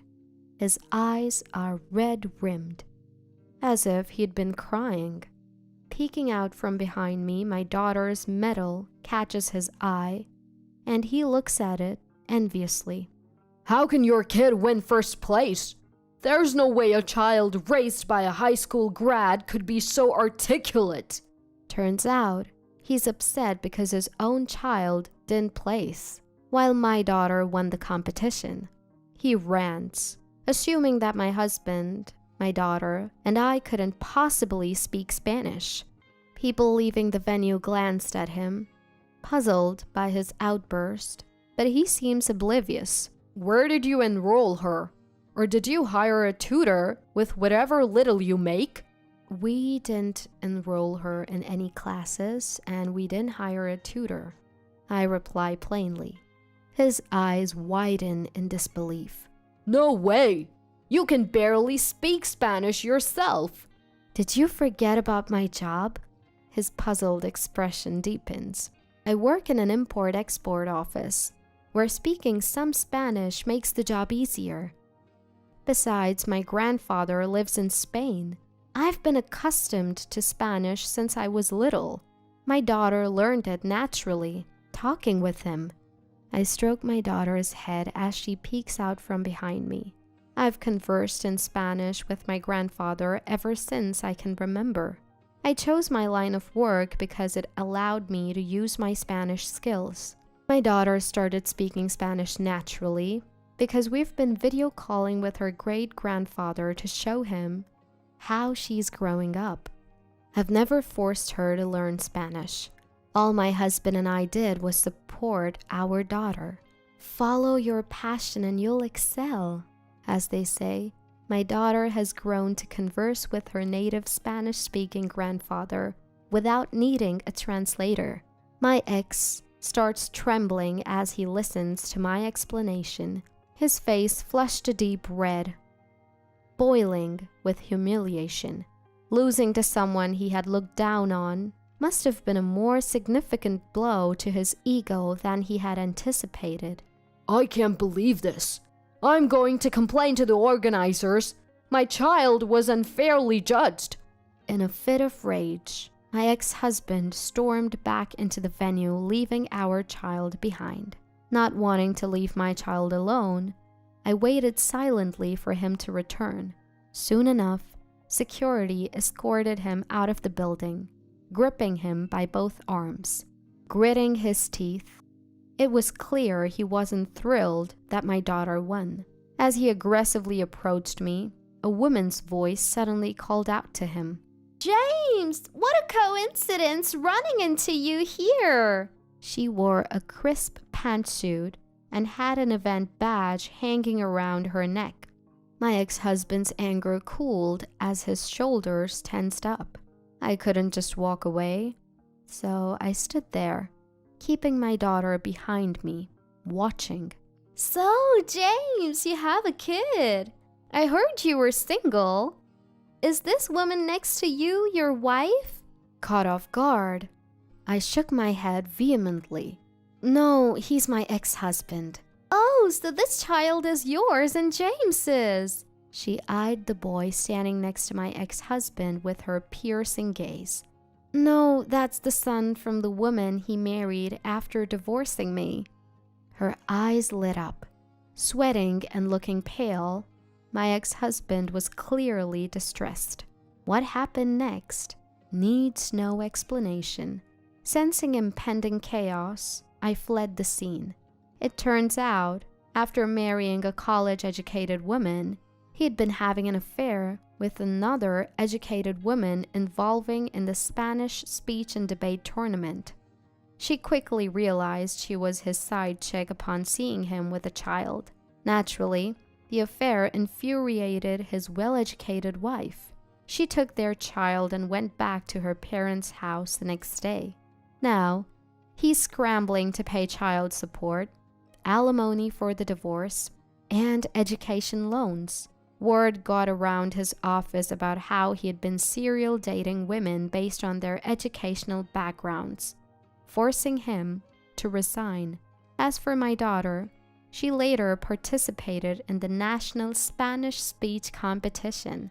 While she didn't win, her near-native language skills drew much attention, and her interest in Spanish only grew. With my current husband's support, I left my long-time job at a trading company. Now, I teach Spanish from home and assist my grandfather with translating novels. Why didn't you come to Mom's funeral, sis? What? I never thought you were such a terrible person. I was at a loss when my younger brother suddenly said this to me over the phone. But there was no sign of lying in his sobbing voice. James, Mom passed away 5 years ago, you know? My name is Jessica, a 30-year-old office worker. I'm dating a man named Robert, and we've just started seeing each other. He's serious about marrying me and wants to meet my parents soon. But I feel guilty about that. That's because my parents divorced a long time ago, and both of them have already passed away.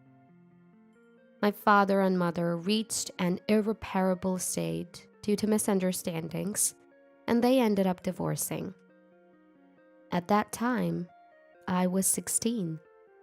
And after the divorce, I was taken in by my father. Even after the divorce, my father cared for me very much and allowed me to do anything I wanted. Thanks to him, I was able to continue learning the piano, which I had been doing since I was young and even attended cram school. In return, I did my best with the household chores, as long as it didn't interfere with my studies. I tried to cook dinner as much as possible, and although it was mostly rice balls, I prepared lunch for my father. The rice balls you make are always delicious, Jessica. I remember being happy when my father praised me like that. Then I went on to college. I worked hard in my studies, so I was able to get into a fairly prestigious university. Jessica, you did a great job. Going to a higher level university than your father and mother is amazing. I was very happy to see my father's joyful face. By the way, my father told me it was okay to see my mother, so I visited her regularly. Ah, big sister. James, long time no see. Jessica, have you been well? Yeah, how about you and James, Mom? I'm fine, and James has more energy than he knows what to do with. After the divorce, my mother lived with my younger brother, James. James is 7 years younger than me, and he was 11 when I decided to go to college. My elementary school-aged brother still had an innocent look, and he always looked very happy to see me. I was sad not to live with my brother, but I was happy to see him healthy and well when we met regularly. Jessica, you got into college? And it's a pretty tough one, isn't it? That's amazing. Sis, you're awesome. Thank you both. Let's go out for steak to celebrate today. Really? Yay! Wow, steak! Even though my parents were divorced, I had a good relationship with my mother and brother, and I always felt happy when I saw them. But after I started college, my mother remarried another man. Since then, it became difficult to see my brother. My husband wants me to get used to our life together, so he doesn't want me to see my previous family too much. Is that so? I felt mixed emotions when my mother told me this over the phone. Of course, I don't mind, and I'm very happy that my mother has remarried and found happiness. But I don't want to lose the opportunity to see my brother. Can't we just reduce the frequency of our meetings? I'm sorry, but James is entering adolescence, and I don't want to confuse him too much. I see. But once we get used to our new life, I'm sure my husband will let us meet. Yeah, I understand. I wasn't really convinced, but I didn't want to protest and risk ruining my mother and brother's relationship with their new father, so I decided to endure it. After that, I finished college and got a job. During that time, I couldn't see my brother or mother. It's been 4 years. They could let me see them at least once. No, maybe they're living such fulfilling lives that they don't need to see me anymore. My brother, who was 11 at the time, is now 15. I want to send some encouragement to my brother, who is preparing for private high school entrance exams. With that thought, I bravely called my mother. Then I heard an unfamiliar man's voice. Hello, who is this? Isn't this my mother's number? Are you Jessica by any chance? Yes. I'm David, the man who remarried your mother. She is busy right now, so I answered the phone. Oh, I see. What's the reason for your call? Well, it's been 4 years since I last saw them, and I was thinking I'd like to see my brother and mother soon. When I said that, the man named David made a surprising statement. Really? You haven't seen them? What? I thought you were meeting them regularly. No, I haven't seen them at all. I see. Maybe your mother doesn't want to see you. What? Actually, when I mentioned your name just now, my wife didn't react at all. That can't be. Is James not around? I at least want my brother to respond to my call. I was thinking that, but David said, James is right next to me, but he's just playing a game and not reacting at all. It seems like they've both forgotten about you and adapted to their current lives. They're both living happily. So, could you please leave them alone? I'm gonna hang up now. With that, David hung up. I was so shocked that I couldn't move for a while after the call ended. I didn't want to believe that my brother and mother had forgotten about me and were living their lives. When I consulted my father, he said, That's strange. Those two love you, Jessica. And called my mother. But she told him, Please don't call again. And in the end, we couldn't meet or talk to my mother and brother. After that, I became busier with work and couldn't see my brother and mother, and time passed with them still in the back of my mind. Then, about 3 years after that phone call, I received sad news. What? Mom! It was a notification that my mother had died in a traffic accident. I rushed to the hospital. In the room where the hospital staff guided me, I saw my mother's lifeless body. Her face looked as if she was just sleeping, with her eyes closed and a gentle expression. No, Mom! I hadn't seen my mother in 7 years. I never thought I would meet her again like this. Sis? James! As I was mourning my mother's death, my brother came into the room. My brother, whom I hadn't seen in 7 years, had grown up completely. It's been a long time. Why didn't you come to see us? What?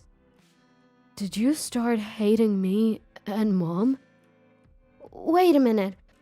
It was your stepfather, David, who told me not to see you. Dad? Dad would never say something like that. What? Dad's an amazing person, and I look up to him. So he wouldn't say something like not meeting with you, sis. What?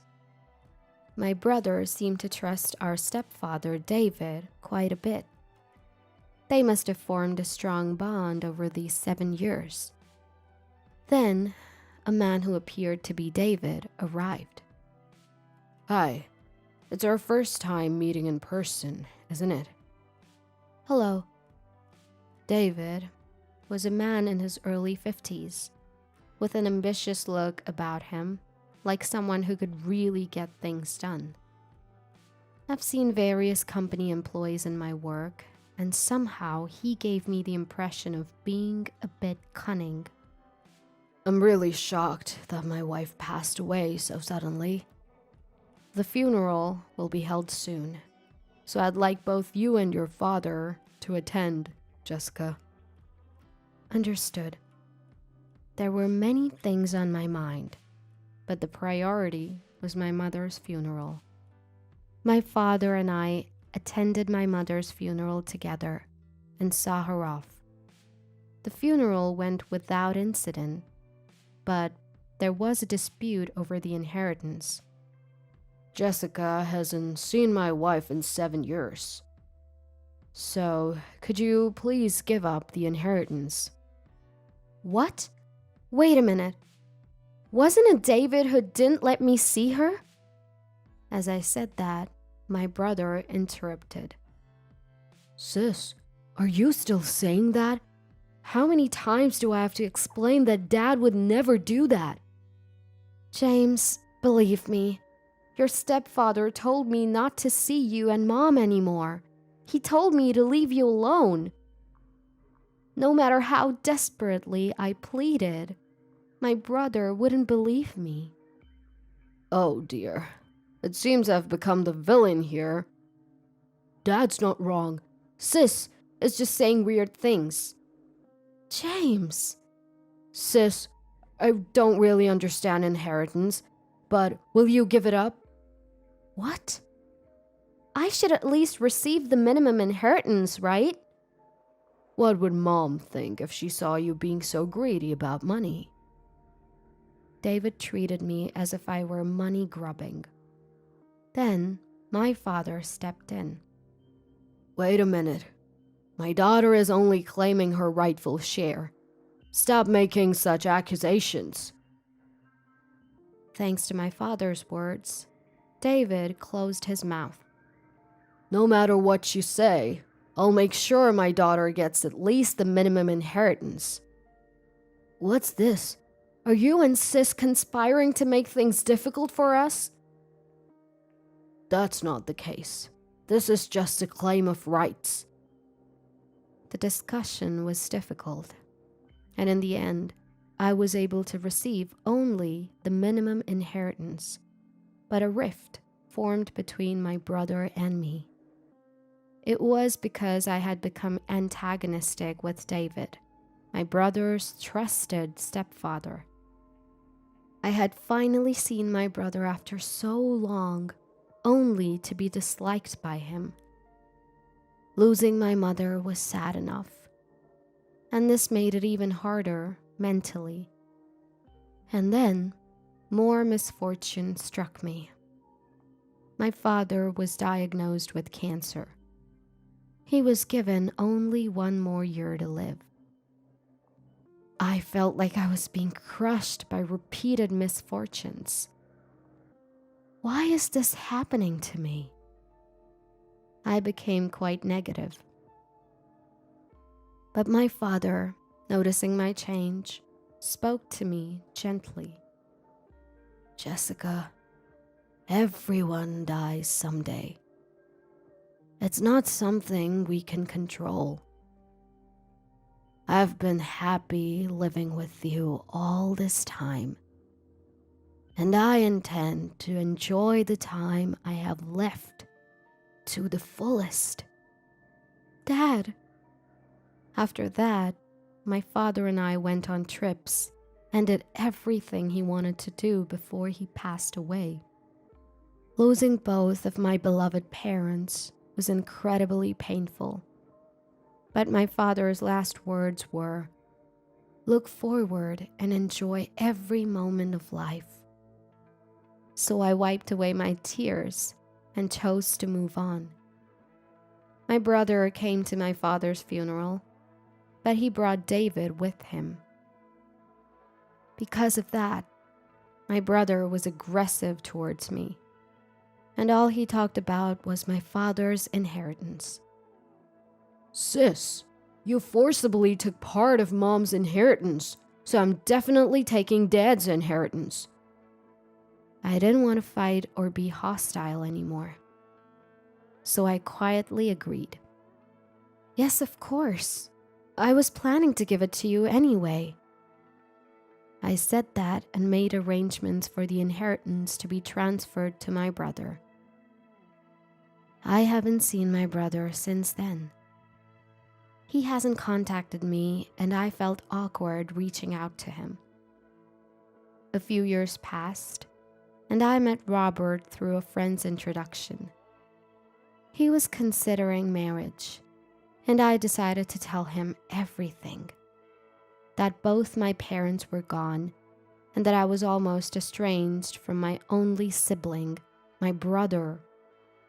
Robert listened to everything and still wanted to marry me. I fell in love with him.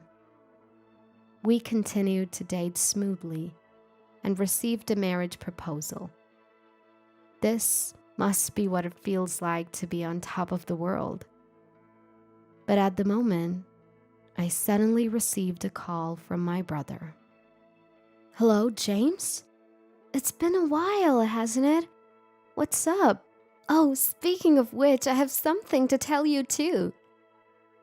I was so happy to hear from my brother after so long that I started talking rapidly. Then, my brother interrupted me with something incomprehensible. Sis, why didn't you come to Mom's funeral? I never thought you were such a terrible person. What? I didn't think my sister was such a terrible person. I was confused by my brother's sudden accusation over the phone. What's going on? Why are you saying something so nonsensical all of a sudden? Nonsensical? Mom's dead, you know. Wait, James. Calm down. How can I calm down? Was this some kind of cruel joke? No, it was too harsh for that. But there was no hint of lying in my sobbing brother's voice. I took a deep breath and calmed myself, and spoke slowly to my brother. James, Mom died 5 years ago. Then my brother's shocking reply came. What are you talking about? Mom didn't die back then. What? What are you talking about? You saw Mom's body too, didn't you?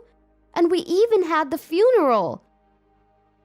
I couldn't understand why my brother was saying such things. No. Mom was alive. I lived with her for about 3 years after that. What? What do you mean? So I was living with Mom. I really couldn't understand what my brother was saying. Mom was alive? It's best to go along with the story at times like this. Yes, but they said she would die soon without an offering. I gave all the money I earned as an offering. What? At that moment, I realized that my brother had been deceived. But the offering wasn't enough, and Mom died. James, can you introduce me to the person you've been making offerings to? Of course. You should be saved too, sis. That person found where Mom was and rescued her. James. Later, I went with my brother to meet the person he had been making offerings to. The place was in a regular office building, where counseling was conducted. If you counsel with the teacher, he'll solve any problem for you. Teacher? When my brother led me into a private office, David was there. Why are you... Oh, if it isn't Jessica. Wait a minute. You're the one who remarried my mother and became James's stepfather, right? Why is James calling you teacher? James and I have a patient-teacher relationship. What? No, you lived with James, right? James even called you Dad. Sis, what are you talking about? David is a counselor. Dad died 3 years ago, remember? Wait, David. Are you brainwashing James? What are you talking about? I've just been listening to him. Before that, I was counseling his mother. What? You deceived my mother too? Sis, don't say such terrible things like deceived. James! Jessica seems quite confused. Well, it's understandable. Losing both parents can often lead to mental illness. What are you talking about? You've unconsciously put a stopper in your mind to avoid facing reality. You're suppressing the grief of losing your parents. I can help you release it. Stop it! I'm already looking forward and living my life. Really? Aren't you just enduring it? I'm not enduring anything. It's better not to force yourself. If you do as I say, your heart will feel much lighter. Really? Really? James became cheerful that way too. So why not entrust yourself to me? Yes, please. Good girl. Now sit here and think about your mom and dad. When I place my hands on your head, the sad feelings will magically disappear. How about it? Do you feel lighter? No, I don't feel any lighter. I see. Maybe it's because the offering is 0, so there's not enough power. What? If you really want to get better, you have to make a lot of offerings. Is that so? Yeah. So let's start with an offering of $1,000. $1,000? That's still not enough to be completely healed. You need to make more and more offerings. Is that so? James made offerings too, right? Yes, he's been making offerings ever since he graduated from high school and started working. That's how he was able to find his mother and regain happy days. But the offerings stopped at one point, and his mother really died this time. So he's reflecting on that and increasing his offerings to be saved. I see. I called out towards the entrance. That's how it is, Robert. As I said that, the door to the room opened, and my fiancé Robert walked in. Who exactly are you? David asked with a suspicious look at Robert, who then handed David his business card. I'm a lawyer. I've been listening to your conversation, and it seems you've been brainwashing James and swindling a large sum of money from him. A lawyer? He's also my fiancé, and we're gonna sue you and recover the money. As I said that, David momentarily looked flustered, but then snorted and retorted. I thought you'd say something like that. James was saved by me. There's no fact that I deceived him. I was just providing legitimate counseling. Right, James? David asked my brother with a triumphant look on his face. My brother glanced at us and then said, I was deceived by you and forced to contribute a large sum of money. James, you... David's eyes widened at my brother's statement. It seems your brother intends to sue you. Wait, this must be some mistake, right? James, I saved you. Are you gonna betray me like this? Teacher, I do think that thanks to you, both my mother and I felt relieved many times. But it's also true that you were gradually brainwashing us, right? In fact, I became unable to make sound judgments because of you. You brought a woman who looked like my mother and made me believe that she was actually alive.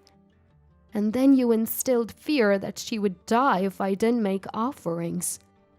Moreover, you disposed of all the photos of my mother and me without my noticing and replaced them with composite photos of a fake mother. The pictures were so sophisticated and natural that I naturally believed the fake mother was my real mother. And before I knew it, almost all of my salary from the years since I graduated from high school and started working was taken by you. When I met my sister and saw the real photos of my mother, the brainwashing suddenly broke. That's when I decided to sue you, capturing evidence of you actually demanding an exorbitant amount of money. You betrayed me! Don't mess with me. You're the one who kept swindling money from me and my mother. You brainwashed us, telling us not to meet my sister and even made us lie that you were our stepfather. My mother died without seeing my sister for years. I'll not only get back the money you took from me, but also the money you took from my mother. You've sucked money from us and enjoyed yourself. Now suffer misfortune. Ah! My brother angrily confronted David with such intensity that David stumbled back in surprise. Then we'll see you in court, Robert said, and we left the scene. After that, James sued David under Robert's legal representation. David was offered to pay back the total amount of $300,000 that he had swindled from my brother and mother. Not only was David offered to pay compensation, but his outrageous fraudulence became known to his previous patients and their families, and he seems to be in serious trouble due to lawsuits and compensation claims from many people. But he had been doing as he pleased for so long that he deserved to be punished. I realized that our relationship had been strained because of the brainwashing, and with everything resolved, the resentment between my brother and me disappeared. My brother also attended my wedding with Robert. I hadn't seen my brother for many years because of David, but now I want to fill that gap by regularly meeting and getting along well with my only sibling. Ugh, you all need to shut up, always nagging at me. Yeah, I get it. I'm the bad guy here. Happy now? Laughing flippantly, the person speaking to me was embarrassingly my husband. If I had known he was such a lowlife from the beginning, I never would have married him. But now, it's too late. As I was thinking this, an unexpected voice yelled at my stupid husband. What? My name is Emily, a 28-year-old office worker. I live with my husband Liam and we don't have any children yet.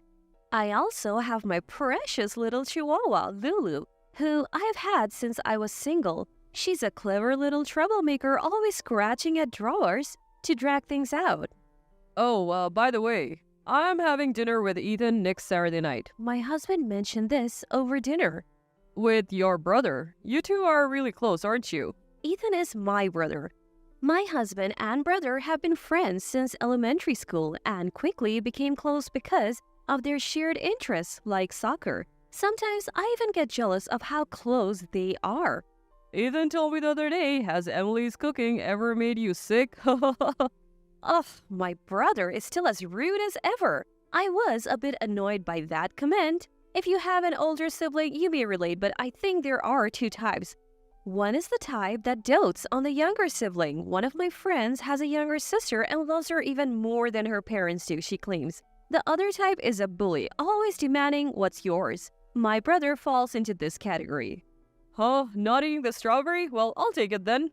The person who would casually swipe the strawberry off my cake that I was saving for last was my brother. Even now, it makes me mad. My brother and I have never really gotten along, but I do owe him one big thank you. One of my friends wants your number. Some people have weird tastes, huh?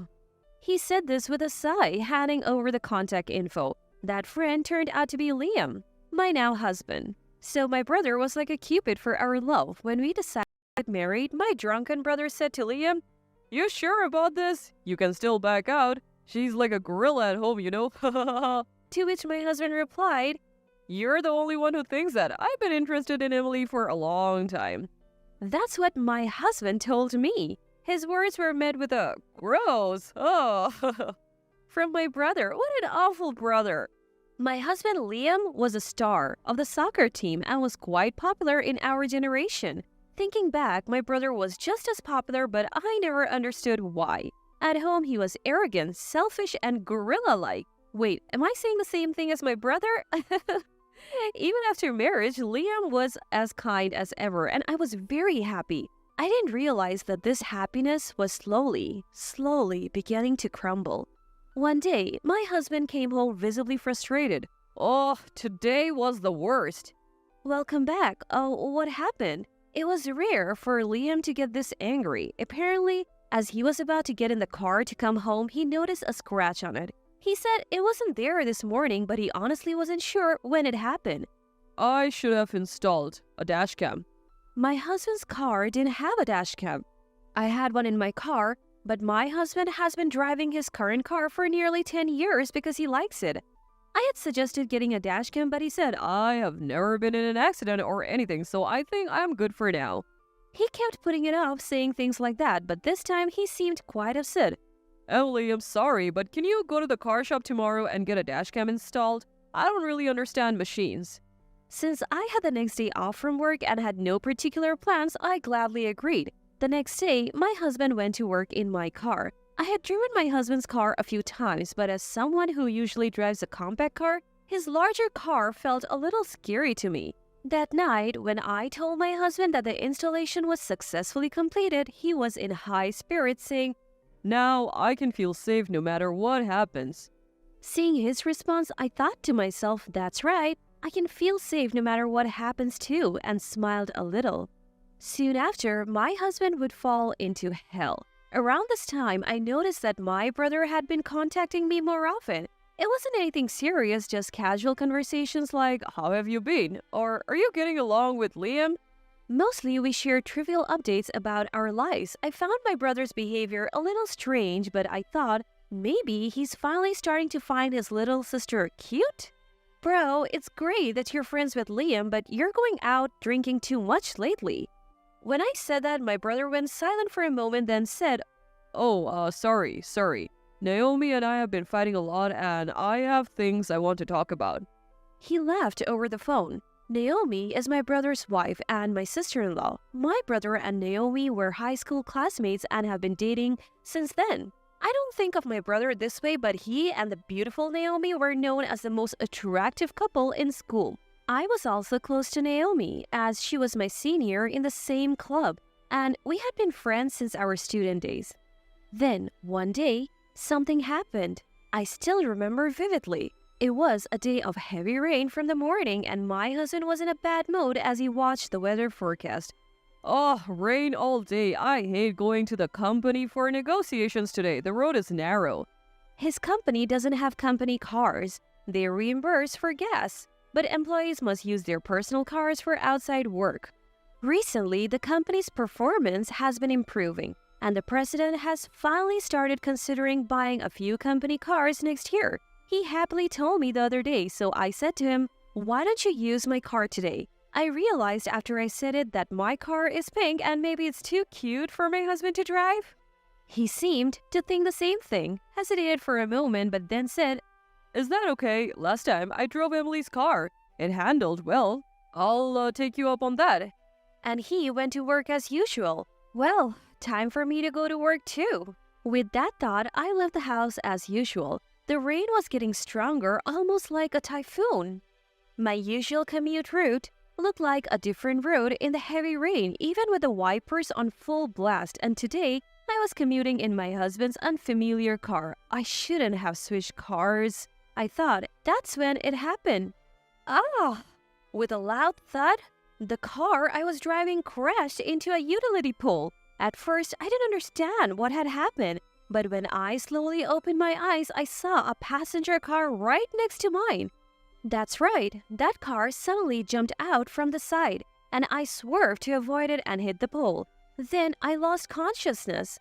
I thought I heard the sounds of police and ambulance sirens in the distance. When I woke up, I was in a hospital bed. Hey, Ethan, Emily's awake. A familiar voice. It was my sister-in-law, Naomi.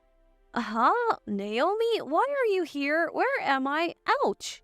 I felt a little pain, perhaps from hitting my head. My hands and feet moved properly. If I hadn't turned the steering wheel at the last moment during the accident, I might not be alive now. The thought sent chills down my spine. Hey, Emily, stay still. Lie down quickly. I'm here with you. My brother, with tears in his eyes for some reason, was sitting next to Naomi. Seeing my brother like that, Naomi chuckled. Ethan, you're overreacting. Calm down. Looking at the two of them, I asked, more importantly, why are you two here? Where's Liam? At my question, the smiles on their faces vanished instantly. The hospital tried to contact Liam first from your address book, but he didn't answer because he was at work, so they called me next. My brother explained. I had written emergency contacts in my address book. First was, of course, my husband Liam. Second, after considering my parents, I chose my brother who lives nearby. Third were my parents. It seemed the hospital had contacted them from my belongings after I was rushed in. Then, the two of them looked at each other with awkward faces.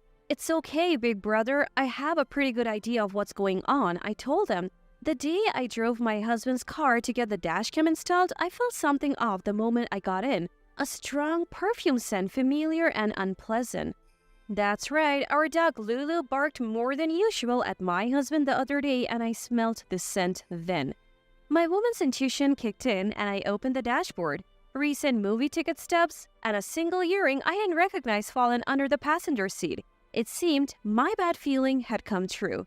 At my words, the two looked surprised but said, "Calm down, okay?" My brother showed me something. I knew it. Afterwards, the doctor came into the room and examined me. There were no abnormalities in my brain or body. The pain in my head was from a scratch on my forehead, which would heal naturally in a few days without leaving a scar. I was relieved as I didn't want a scar. It's near a miracle that you came out of that accident with only this. You're really lucky, the doctor said. My brother and his wife were relieved at the test results, telling me to call them if I needed anything. After saying that, he and his wife went home. A while later, my husband Liam rushed into the hospital room looking frantic. Emily, you had an accident? Oh, are you okay? I explained to my husband what had happened and that I needed to stay in the hospital for a few days. Then my husband said, Oh, it's not a big deal then. I had so many missed calls from the hospital, I thought I didn't need to rush here. He sighed and said that to me. I stared at my husband with cold eyes and told him that I was thinking of going back to my parents' house to rest for a while after being discharged from the hospital. The moment I mentioned it, my husband's voice noticeably perked up. Oh, that's great. You don't have to worry about me. Take it easy at your parents' place. I'll even come to pick you up. No problem. His face was clearly delighted. Looking at him, I thought from the bottom of my heart that he was an idiot. As if I would worry about you. I had suspected it, but my husband was indeed having an affair. The fact that he could be so callous to his wife who might have lost her life showed that he was quite infatuated with his lover. His insistence on picking me up from my parents' house was a clear sign that he didn't want me to come home unexpectedly. Enjoy it while you can, you better be prepared.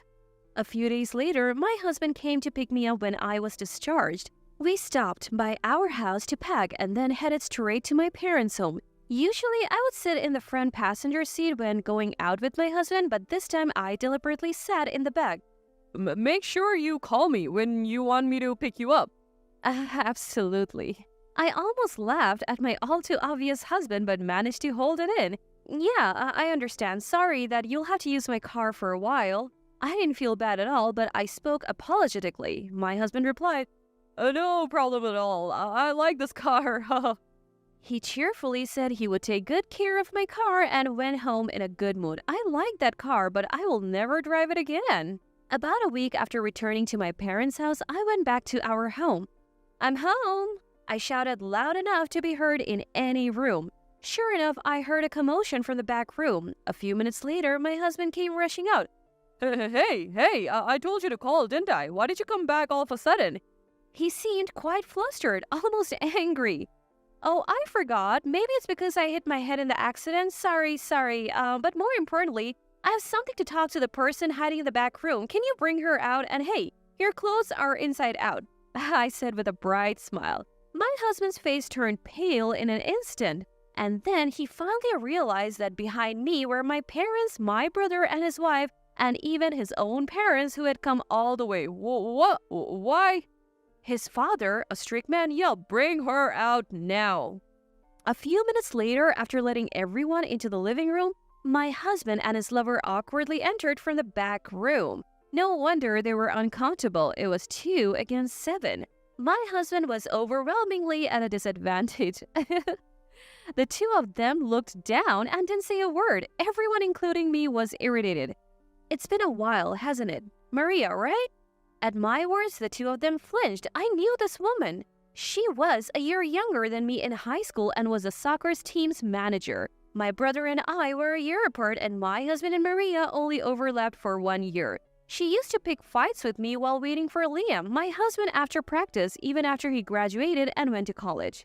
Emily, you're so tall and stylish. I'm really jealous. I'm so small, but Liam said he likes small girls, so it's surprising.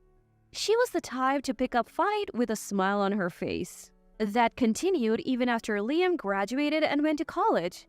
When I contacted Liam the other day, he replied right away, and I was so happy. Please thank him for me, Emily. Or, they say that relationships between college students and high school students don't last long. Aren't you worried? Were some of the things she said. Back then, I had an inexplicable confidence that my husband was head over heels in love with me, so I didn't pay any attention to her. That must have been frustrating for Maria. I was worried about work, and suddenly Maria started sobbing. Her silly way of speaking hadn't changed at all, and it irritated me greatly. I almost lunged at her, but a glance at my sister-in-law Naomi, who was sitting next to me, told me she felt the same way. She was forcefully holding down her right hand with her left. The two of them explained that Maria worked at the reception desk of one of my husband's company's clients. They had reconnected over old stories and started meeting alone after work, but they insisted that there was nothing suspicious about their relationship. It was just advice, nothing more. My husband kept repeating this like a mantra. Is he crazy? Has he been cursed? Oh, Maria, I saw the tag on your skirt when you came into the room earlier. Isn't it inside out? Immediately, both of them checked her skirt, but of course I was lying. They made a face as if they had been caught, but it was too late. However, my husband's shirt really was inside out.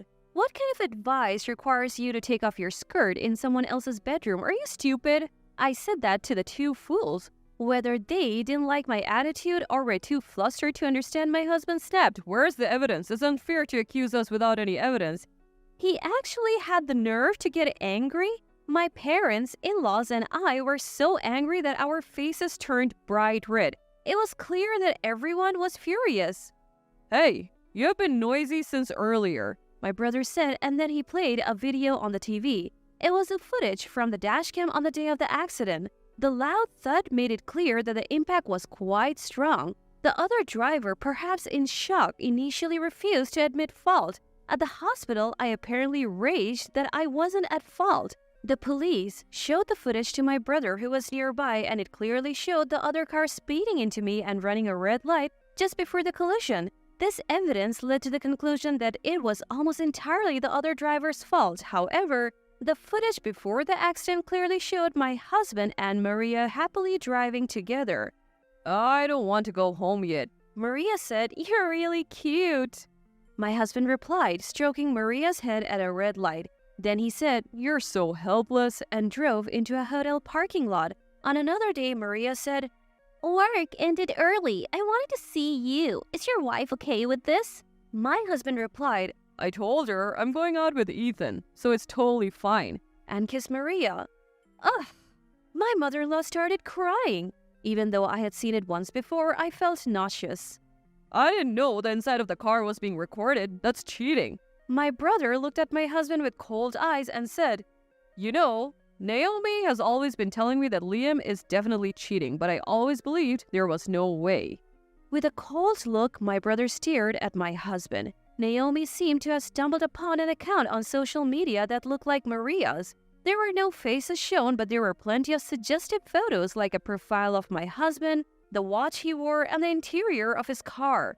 I immediately consulted my brother, but at first, he didn't believe it. I heard that this caused a lot of fights between my brother and his wife.